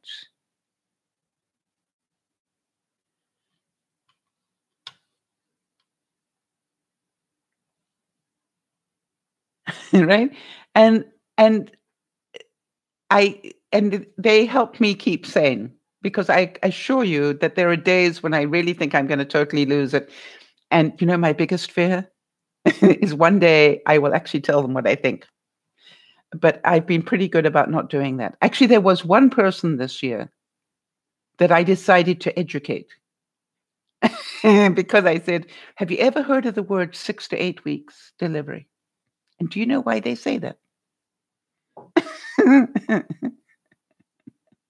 And then talk about a trigger. How do you like the people? This is a big trigger for me. The people who phone you up and say, I've got a note here that you donated to us 10 years ago, so we thought we'd just check if you'd like to donate again. Now, I know I didn't donate to them 10 years ago because I have certain places where I donate, and I've always kept very strong on that. These are the people I donate to, Dan Sember and, stuff like this. But I don't donate to these people. So I actually get triggered with it. I can feel my temperature start to rise and my stress level go up. And I go, you know something? I believe you just lied to me because I don't believe oh no, I will say to them, can you tell me when I donated and how much? Because I want my accountant to check on that because I have no memory of having done so.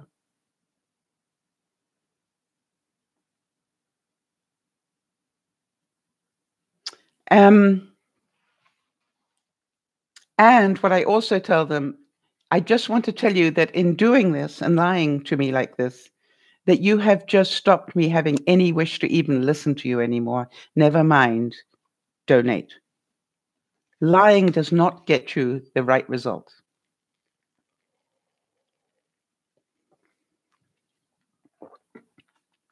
So I actually am on a do not call list. So sometimes it works, sometimes it doesn't. All right, so people, for some of us, time is a trigger.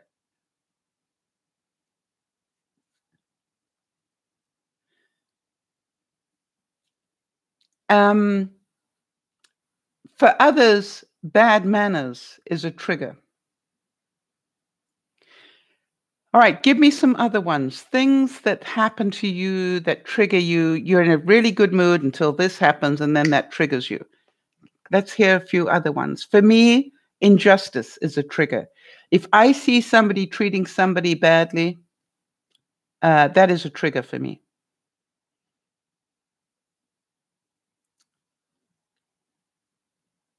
For me, people telling lies about me is a trigger. Do any of you have that one as a trigger?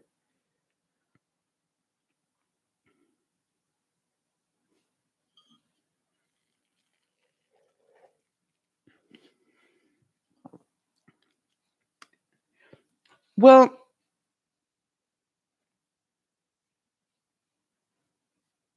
what is an acceleration ramp, boob tube?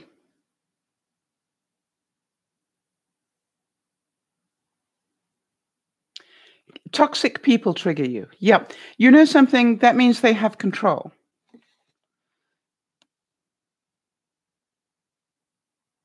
Oh, okay. Yes. Yeah. Okay, I get it. Um, People who don't merge when they need to, a highway ramp. Got it. Yeah. I've never heard it called an acceleration ramp. Merging, yeah. How many of you going, never thought of that? This is my special runway. It's my acceleration ramp, so I can just take off. Yep. The visual of that really is beautiful. I'm never going to be able to go up one again without going, it's my personal acceleration ramp. Thank you for that.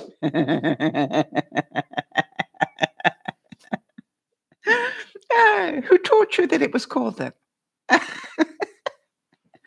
They just made my life so much brighter. I somehow almost imagine wings while I do it, or flames coming out of the back of my Jeep. Oh no, don't let me imagine that. I'm sure it's your name. Okay, well, we will give you credit, BoobTube. Thank you for the amusement. I'm certain a lot of people laughed with me.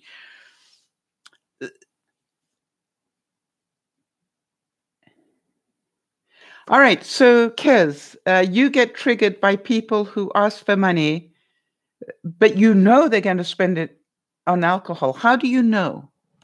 Or do you suspect?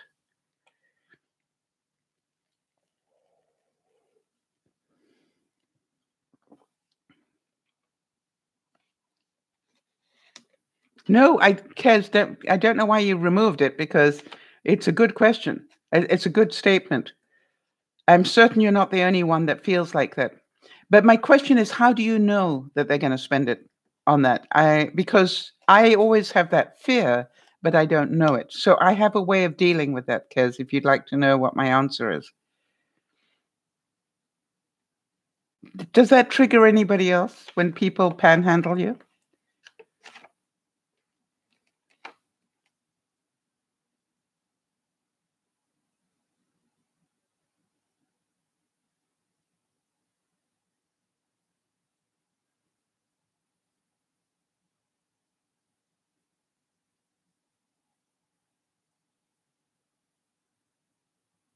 See, because to me, what I do now is if I suspect that maybe they're going to spend the money on booze or whatever, I will actually ask them, I see you're collecting money. What are you collecting it for? And they normally will say food. That is my experience. And I say, okay, fine.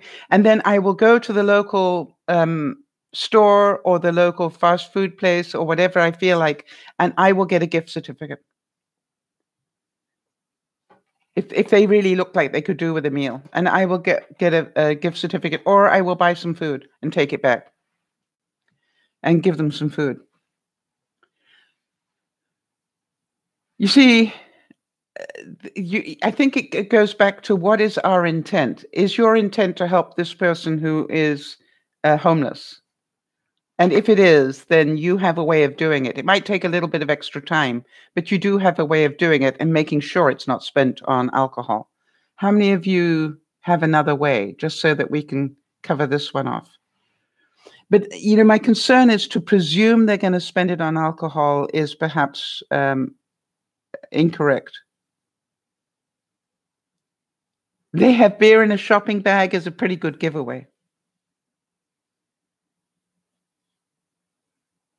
Yeah, and I want to tell you something. I know this sounds strange, I carry a gift certificate in my wallet for food at the local Safeway or whatever, in case I run across somebody that I think really does need it.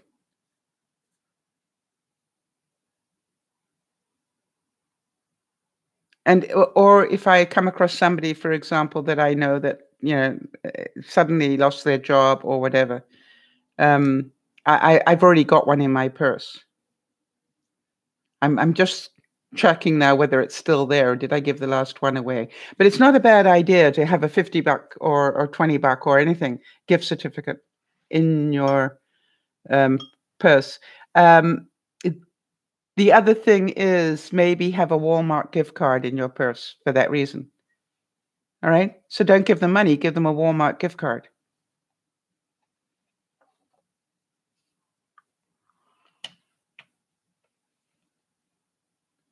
And then you can have the joy of giving and knowing that it's not going to get spent on booze.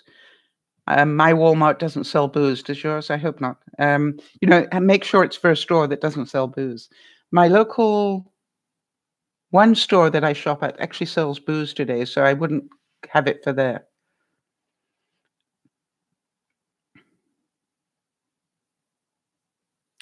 Yes, boob tube. I think, anybody who does that for a veteran.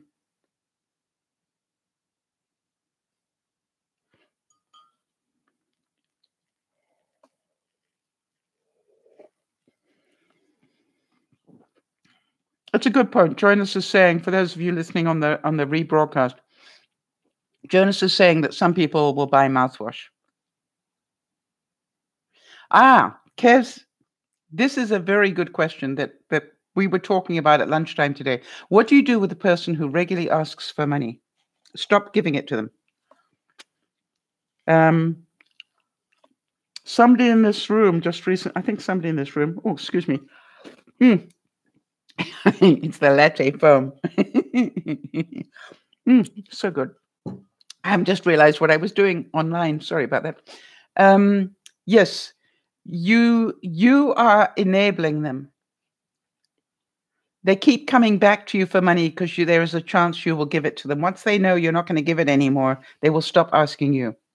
So BoobTube is totally right. Take responsibility and actually say to them, I know this has worked for you many times before, but I need to tell you that this is not going to work anymore. I am not going to give you any more money. So please find somebody else. You have, exhausted my charitable donations to you. Or, like me, stop being responsible for your own finances.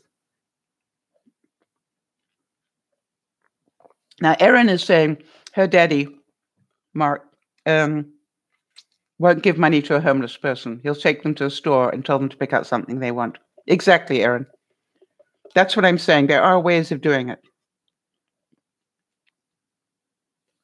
But my experience is that they're settled in on that corner and they don't want to leave it because if they leave it, somebody else will take that corner. And so then I'll say, okay, what would you like to eat? And they go, what? Well, you say that, that's what you're going to do with the money. So tell me what you'd like to eat and I'll go and get some. It's amazing how they get frustrated with that because they actually do want the money so they can buy booze.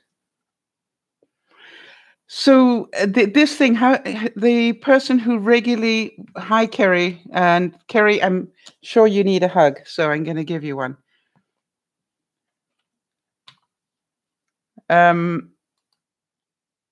You are a generous person, Kerry, but now I need you to look after you.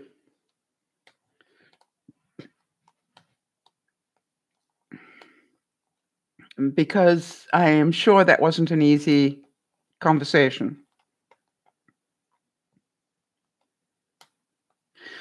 We've been talking about triggers, Kerry, and let's just see why don't you as the audience tell Kerry what you found most helpful, and then we'll be able to fill her in. We found out that people who tailgate you are rude, and that they tailgate because they're running late, and that's not our problem, it's theirs. that I can tell you. We've discovered that Jody,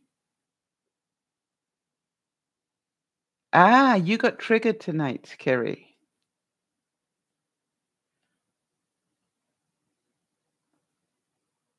Oh yes, people that invade your space on a grocery lineup. The way to stop them is to confront them and just go, literally. Have you noticed that you're trying to put your code in and they are right up against you, trying to push you out? I will stop and say, "Excuse me, I need to ask you to take a step back. I'm about to put my code into this system here, and I'm not finished. And if you keep pushing me like that, you know, this is going to be a problem." All right. So what we said, Kerry, is that you get triggered by people who walk slowly because you're in a rush. Another drama queen, right? You see, when I say you're in a rush, but that's the way you walk, right? In a rush. You can't see that some people just, I find they just are not in a rush in their lives. No drama. Yes, because you're in a hurry and the person in front of you is slow. Well, their speed is the right speed for them.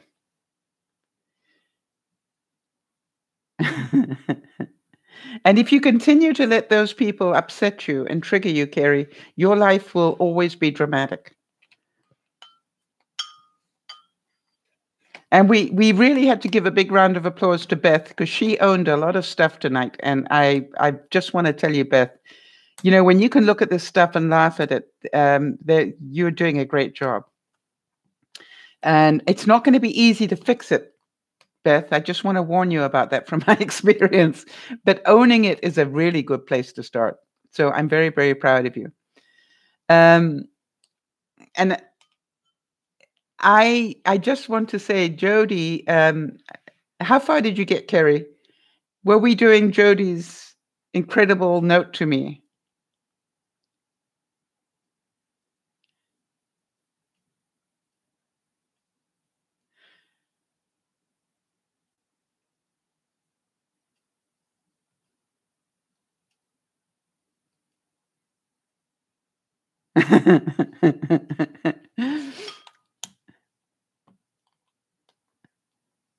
Okay. So what happened was Jody wrote me a note that she was having a little rant about something, and it was brilliant. In that note, she must have had about, what do you say, people, about 10 different triggers in that note, and it was only about a paragraph or two long, and there were like 10 different triggers in that paragraph. It was amazing. So what we were doing was just going through it bit by bit to identify where the triggers were. And we were talking about the fact that, that dogs, as you know, can have leftover triggers from their previous owners. I had an issue with somebody giving me as little as a really interesting look one day, and I want to tell you, it was like somebody put a stylus down on a record. This tape started to play. I started to get angry. I started to sweat. I started to shake. Have any of you had that? Just by somebody looking at you in a certain way or a voice tone. And I want to tell you, because I have PTSD, I am well aware now when that happens that this is not my conscious. This is a tape playing out of the back of my mind somewhere. My mind has.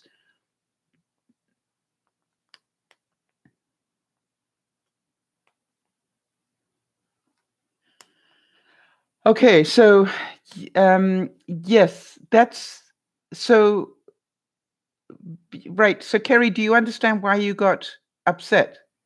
That's a violation of your privacy, right? I would take that to your boss. Trigger was the name of Roy Rogers' horse. Yes, it was.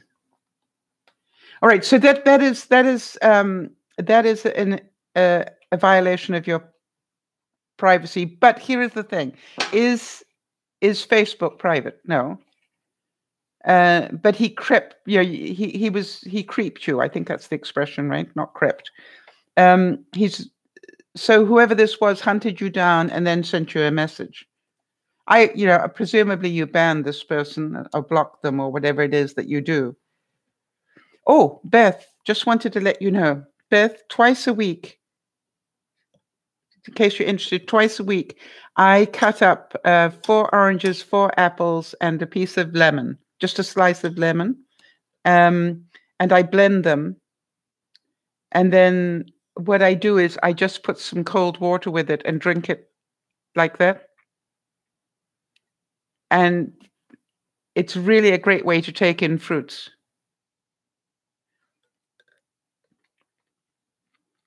Mm. Sorry, he texted you, so he got your phone number. How did he get your home number? You need to put the lemon in so that the apple doesn't turn brown, Beth. Does that make sense? Just cut up the oranges, cut up the apples, throw in 1 slice of lemon, and then blend it. And then I put it into a mason jar, and I do half the mixture and half water or ice. Yeah, Kerry, somebody getting your telephone number when you didn't get it to them, I would be asking where they got that number from. And if they say, I don't want to tell you, tastes more like orange.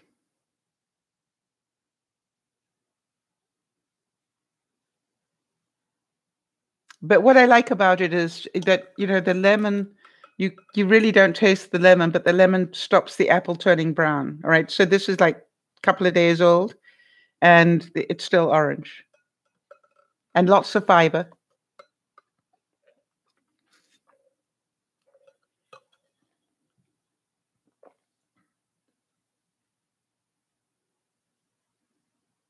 Oh, your boss, did you give your boss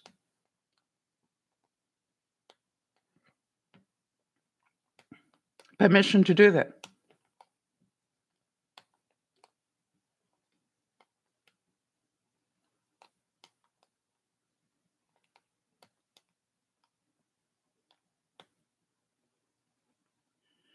How many of you have an issue with that when people give out your home telephone number to people at work? When they did that at my work, yeah, but this is you gave her number in case of emergencies, not to give out to other people. You need to tell her the consequences. When I was asked to give my number, I would give my home number, but not my cell phone number.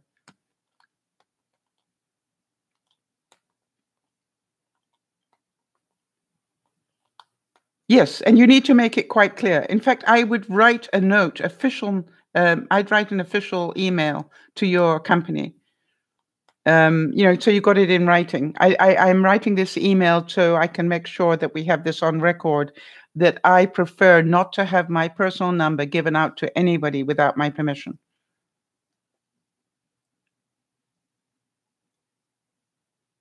In this day and age, this is a risk. And by the way, I need to let you know that I have now been stalked by one of my coworkers because the fact they had my number, or whatever it is that you want to say. So what I do, Kerry, is I give them information they can get by looking in a telephone directory. In other words, my home number. If you really want to find me, you can find that in a telephone directory. But my cell phone number, no, that's my private number.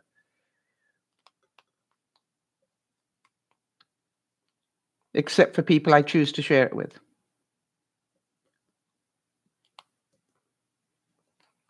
Yeah. So I think you're right, Nana. That we have to be very careful who we give our numbers out to.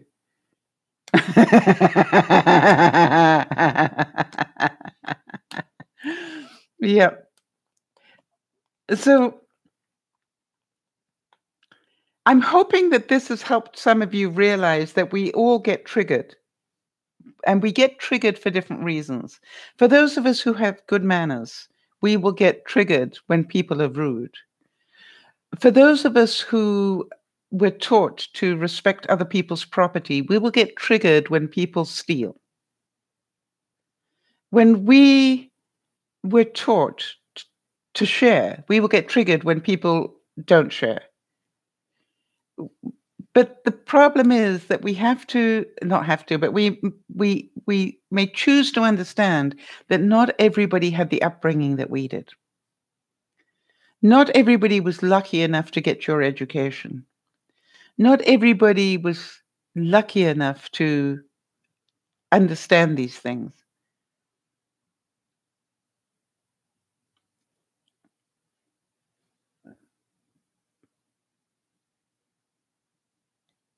So to me, for anybody who unfortunately has PTSD for whatever reason, understand that that stylus going on the record can be triggered by a look, a sound, um, the smallest thing can trigger it, and it's beyond your reality in some ways, unless you start addressing it. And I really do recommend that if you do suffer with PTSD, that you start doing more research into things you can do to help yourself. I am now aware of when I get triggered from a PTSD thing, and I will normally say to people, I can feel I just got triggered. I need to just give myself a bit of space here and get out of the line of fire, because that's not good when I get triggered.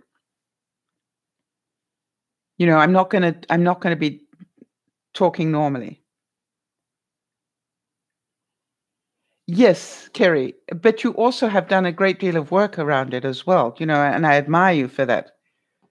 All right? You realized that there was some damage that was done, and you went and got some help with it.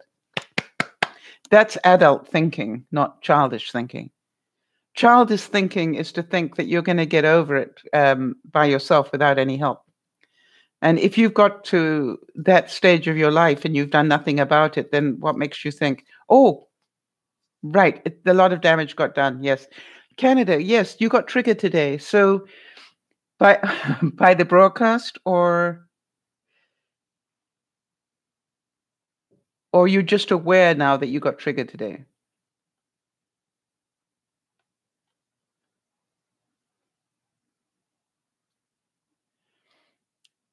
So what I would ask you all to do is to just be more aware. I mean, that's yes, that toxic family member. Yeah, don't get me started on that one, Canada. I got me one of those. And she probably thinks she does too. Um, so I'm hoping that this will have helped some of you see a little bit more clearly that we all have these triggers. You're not weird because of it. Um, for those of you who relate to what Beth is doing, doing a Beth now, and that you used to be drama oriented, and now that you have quietened down your life, how much happier you are. It's just the start of it, Canada. I'm going to be doing a lot more on this because I'm beginning. And by the way, if there are any subjects you want me to add to the list, I just let me know.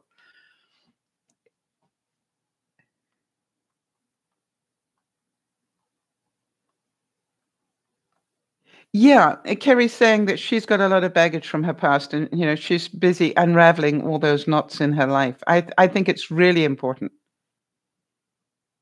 Yeah, and that shows how adult you are, Kerry. Do you understand? It's like the story about the Jody's father-in-law. Jody, the way I look at it is this: if he behaves like a child, you're going to treat him like one, right? But the truth is, don't treat him like a child. Treat him like an adult.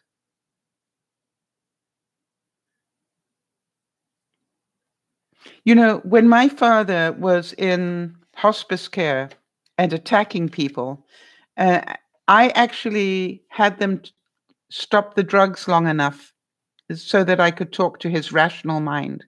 And what I said to him is, do you want to go home to die? Or do you want to stay in hospital with them drugging you up? And he said, what? I said, I just want to ask you. You're a genius. You speak 5 languages. You know, You're a bit weird, but you are a genius, and I know that. So I know you got a rational mind. Here's my question. Do you want to go home and die on your terms, or do you want to stay here and do it on their terms? And he looked at me and said, well, of course I want to go home. I said, then understand this. Start acting like a rational person. If you act like a rational person, they will let you go home. If you keep attacking people, they're just going to drug you up more. And he was verbally and physically throwing things at them. He was so angry. But you see, what I needed to get through to him was childish behavior was not going to get him adult responses. Does this make sense? So if your father-in-law doesn't want to take his medication, stop treating him like a child. Unless he is mentally incapable of keeping track. All right? If he is mentally... Good night, Nana. Thank you. Yeah, if he's mentally incapable of keeping track, that's a whole different story, right? If he suffers from Alzheimer's or if he is incapable.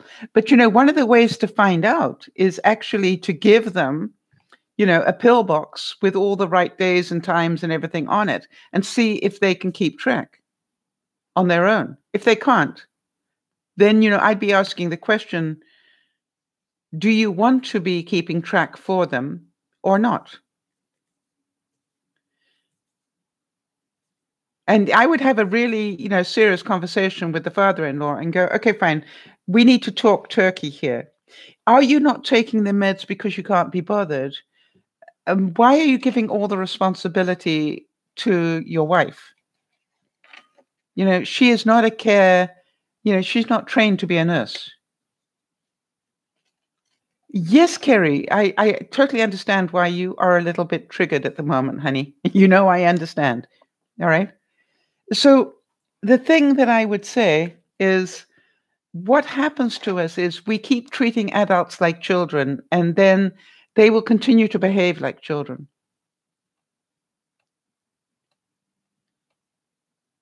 And then we get angry because they're behaving like children. We taught them to behave like children. So hopefully you can see this.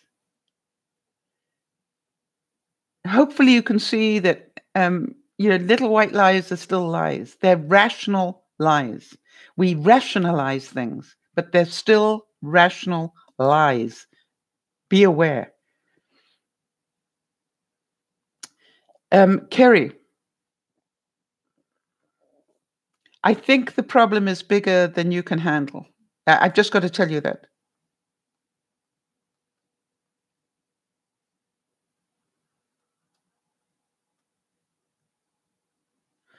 So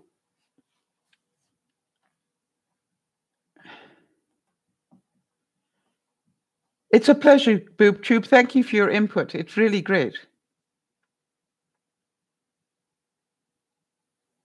All right. Big hugs to you. Happy Friday. And we are just about to stop the broadcast, but thank you for popping in. Yeah, and yeah, you BoobTube, good to meet you again, and happy to have you join back in. I just want to make sure that we talk about these things so people can see they are not the only ones getting triggered, and there is a good reason why you get triggered. Well, I'm not sure, but it's very kind of you. Thank you. I just think I've lived a bit longer sometimes, you know what I mean? And it's like, I wish people had had these discussions with me when I was in my 20s. I've got to say that. I wish somebody had taught me these things when I was in my 20s, because I think my life would have been a lot happier. Not that I haven't had a good life. I've had a great life. But the reason when I decided to do YouTube, it was because maybe I can help some people understand this. Not everybody can afford to go for therapy. Not everybody can, deal with this stuff. Not everybody can read well enough to Money mistakes to avoid. Yeah. Jody, can you make a little note on that one? Um, yeah, there are lots of them. And which ones to actually do? We're looking back. Um, Kerry, I can imagine what that was like. And if you want to um, debrief on that one, I'll happily go onto a private hangout or something with you if that would help.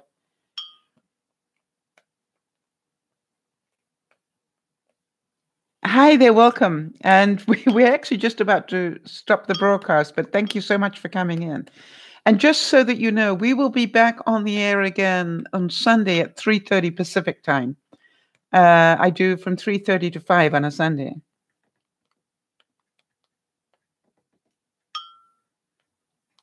Right. So not power. You see, yes, what you were taught is what you will continue to act out on until somebody teaches you something better. They wouldn't allow me to grow up and be independent. Yes. Well, it's great to be able to see you too.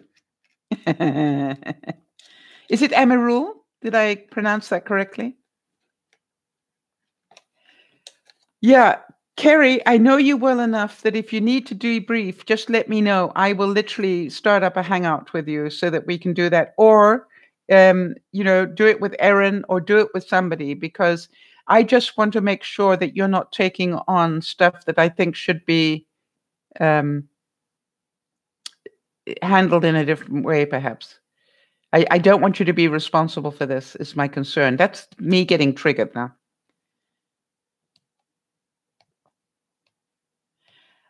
Well, it's always a pleasure to meet any of our international viewers. I always love it when you guys come on. Thank you.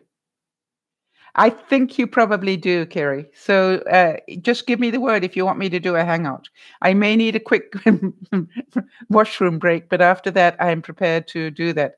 And just let us know who you'd like in the room so we can get a group of people uh, to support you here.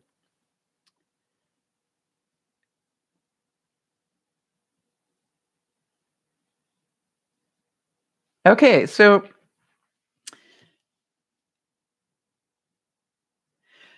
you're so used to being yelled at and treated like you're not important. Yes, I'm afraid that is true in a lot of Asian cultures. Katie, how are things in Texas, honey?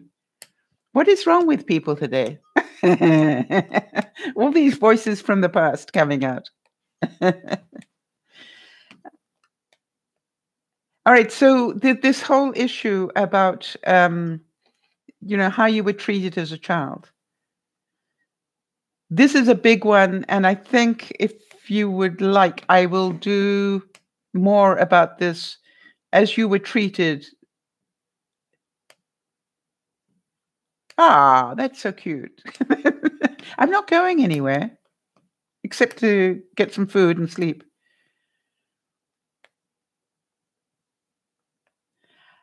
Katie, I am so glad that you're happy. If anybody deserves to be happy in their life, it's you. Well, a few other people, Aaron and everybody else in the room, but you know what I'm saying? That you went through a very tough time and you had a great attitude about it, and I was so proud of you. Tanisha, that's such a pretty name.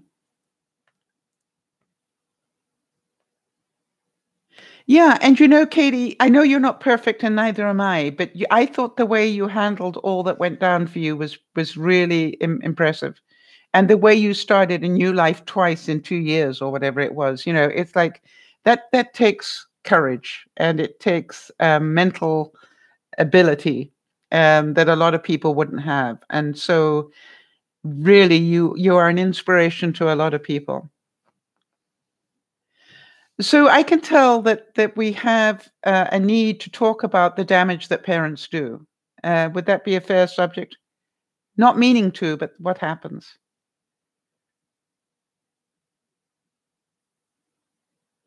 Oh, I want to. You know what I say, Tanisha, is I say, you know, Excellent is good enough. You don't need perfection.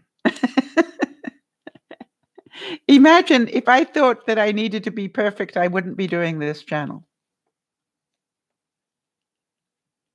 right? I can remember the first broadcast I did, I had no idea how to do it. And, it's like I would rather do it badly than not do it at all. Does that make sense? And so to me, it's like, we have so many of these stories where we were taught, unfortunately, I've said to quite a few people I know, promise me you will not bring up your children the way you were brought up. Learn the mistakes and correct them. Don't pass them on to your children. And some of you know what I'm talking about on that one, right? That really the way you were treated is not the way that children deserve to be treated. Yes, I think it's very natural as well, Tanisha, that people, parents want to protect us.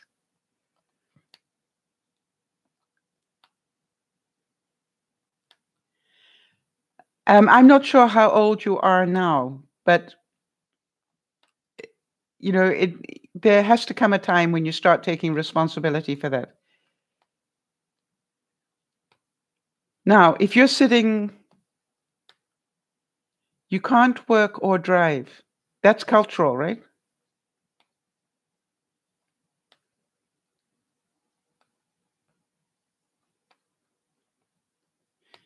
Is it because the law doesn't allow you?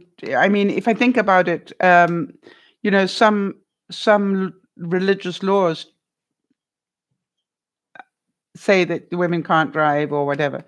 Um, so you need to be aware. But I can remember once having a viewer who contacted me from Saudi Arabia, and she wasn't allowed to do anything um, because without the permission of her brothers. I told her to get hold of human rights organization. Because to me it's like I can't do anything. That's not something I can do. Yes, that's right. And that's Mel, that's right. They've just recently changed that, right? Very recently, like in this year, last year. But the thing is, it's a cultural thing, and if enough women um, stand up and be counted, they will change that history. All right, so you're the only daughter, so they don't want you to leave. Really?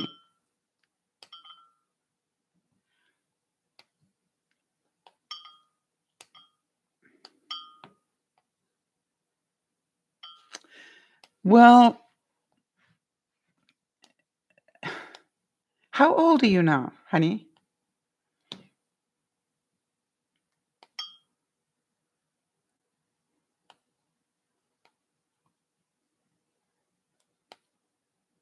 So you live in Sacramento, um, and you're 22. There are not many 22-year-olds that I know that are out on their own. But the trick is you're going to have to help train them. And hopefully you'll come to more broadcasts and we will do what we can to do this in a kind way to your parents. I'm certain their intent is really good.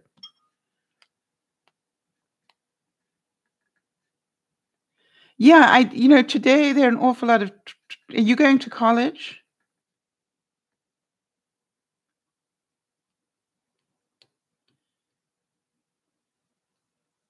But the main thing is you went and got driving lessons. He doesn't want you to have an accident, right? Isn't that sad? So he's going to overprotect you for how long, Momo? You see, that is the problem. And yeah, there is a chance that you will have an accident. By the way, does he allow you to eat food? Because you could get E. coli from eating food. So it's about really.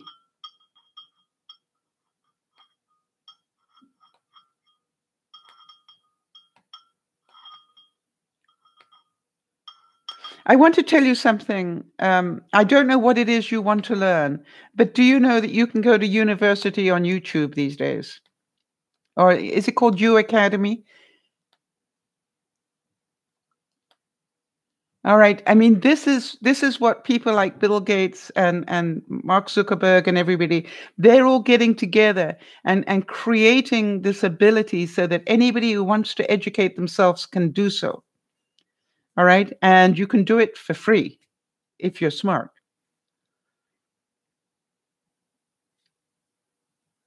So part of the reason I started doing the broadcasts was,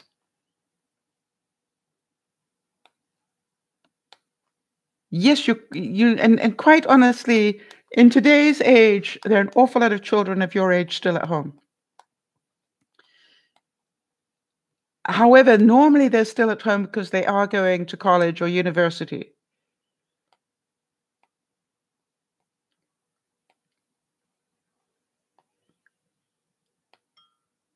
Yes, find a way to get out of, yeah.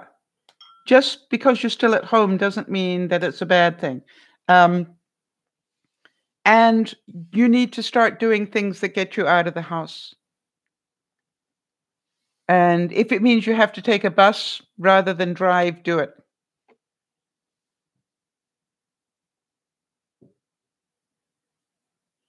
So, my feeling about this is that you at some stage are going to have to retrain your parents, and it can be difficult. I remember having long discussions with um, a young man who was gay and thought that nobody knew. And I said, really, the fact you think that nobody knows is what amuses me. You're pretty obviously gay. And the fact that your parents don't acknowledge that is because they don't want to acknowledge that. So you need to tell them you're gay. Well, if I tell them I'm gay, then I will get thrown out of the house. I said, they'll forgive you eventually. They're your parents. Yeah. So take the risk, but stop living the lie. Does that make sense? And it's like, the fact that, your aunts and uncles must know you're gay, and they're all living the lie. Why live the lie? Either they're going to accept you or they're not, and if they're not, learn to get new family. One thing I do know about life is that, if you were not given a family that loves and cares for you, then build your own. I really want to tell you that I learned that a long time ago. Yes, Kerry, and that's what I said, that if your parents can't love you as you are, then they really. Kerry works. She works her heart out, believe you me. All right, people, I do need to go, but Kerry, do you want to do a hangout?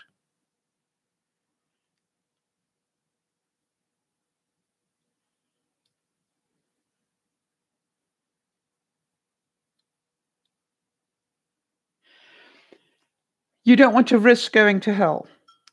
Are you? Can I ask what religion you are?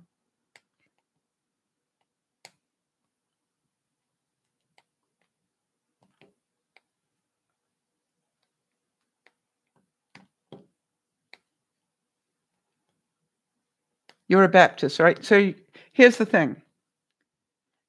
I have to tell you, I believe that it was a parable. I believe that they preached hell and brimstone because that's the way they kept control of their congregation. It's not what Christ preached.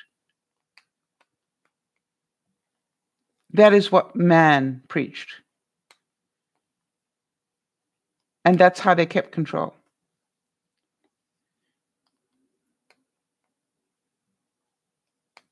So you can choose to continue to believe that.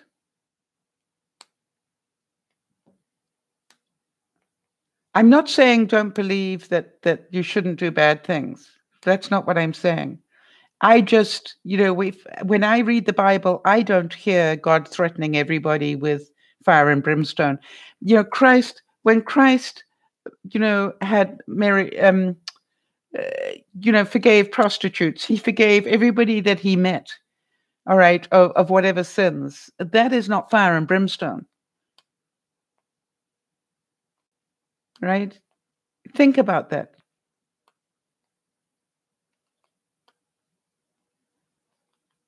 And it's the same thing as I can remember sitting in a Catholic church one day, and the priest was busy talking about the damnation of gays or whatever. And I'm going, he's got a gay each side of him. You know, you could tell just by their body language and everything. And I'm going, how can he stand there and say that? He sat with the sinners and he loved them. You're quite right. I want you to remember that.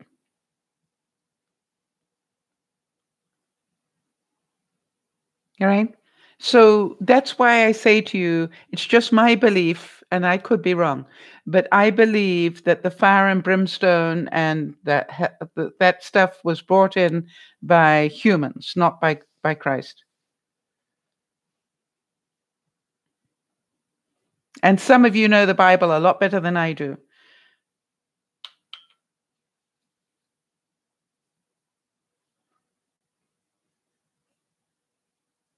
And it's like I hear, well, we're not allowed to drink, we're not allowed to dance, we're not allowed to do that ever. And I'm going, did they forget Canaan? Was it Canaan?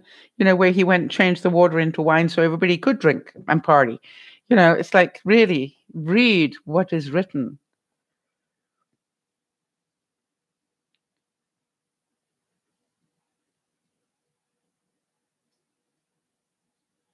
Yes, and that's what I would have you remember. I would have you remember what you know to be true.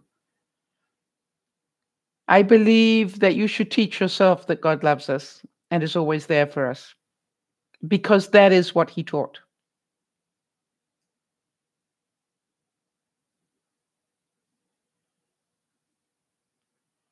And, I think, Kerry, with all due respect, didn't Christ say, let he without sin cast the first stone? I believe, I understood that Jesus came to forgive us of our sins, not that we shouldn't have any.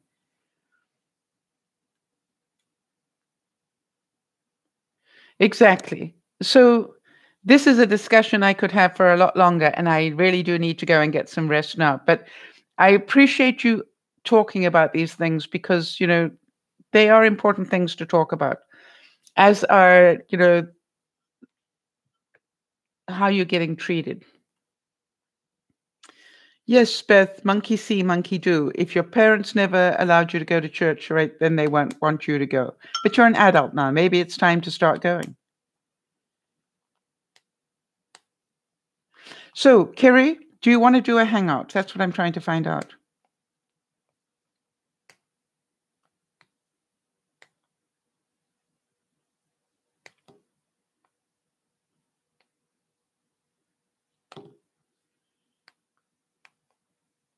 Why are you sorry, honey?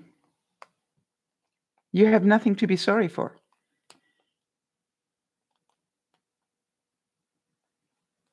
Well, you know something? I know that an awful lot of people need to talk about these things, and that's why I'm doing it. Okay, good. As long as you've got Erin talking to you, I am happy. Um, but understand the price you paid for what you did today, and make sure that you debrief it. That you get By the way, Kerry, if you need to get angry about it, that you got sucked in or whatever it is. Yeah, and if she isn't, just contact me and I will make time. All right, so you've got a lot of stress going on there. If your grandpa just died and your grandmother's going through Alzheimer's, that is a lot of stress going on for you, honey. So feel free to write to me. Do you know how to do that, Tanisha?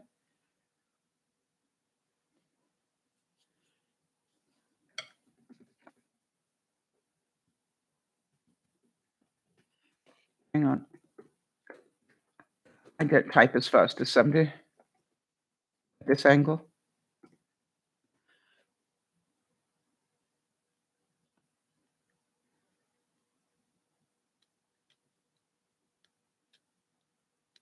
Okay, Erin, that's awesome. So as long as we make sure that um, she gets the anger out, Erin, that's what is very important. There's anger in there, and I because boundaries probably got crossed and so forth, and frustration and all those things. And I just need you to know, Kerry, this is more than you should be dealing with.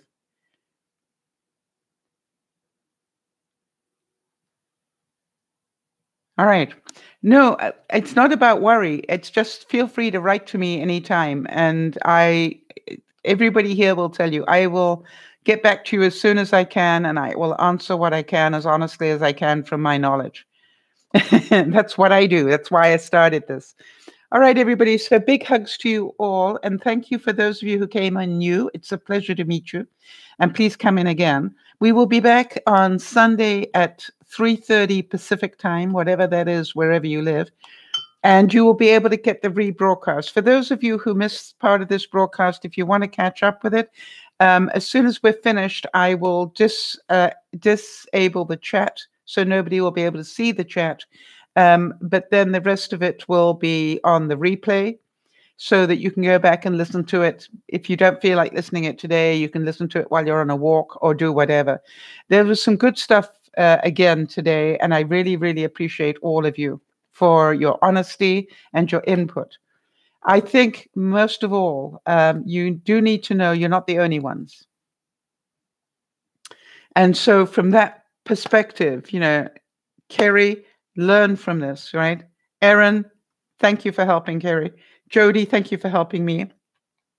And Momo and Not Power, keep learning, and you will hopefully learn how to help yourselves. This is Dear Mama Sal saying, remember to help one another, please, but most of all,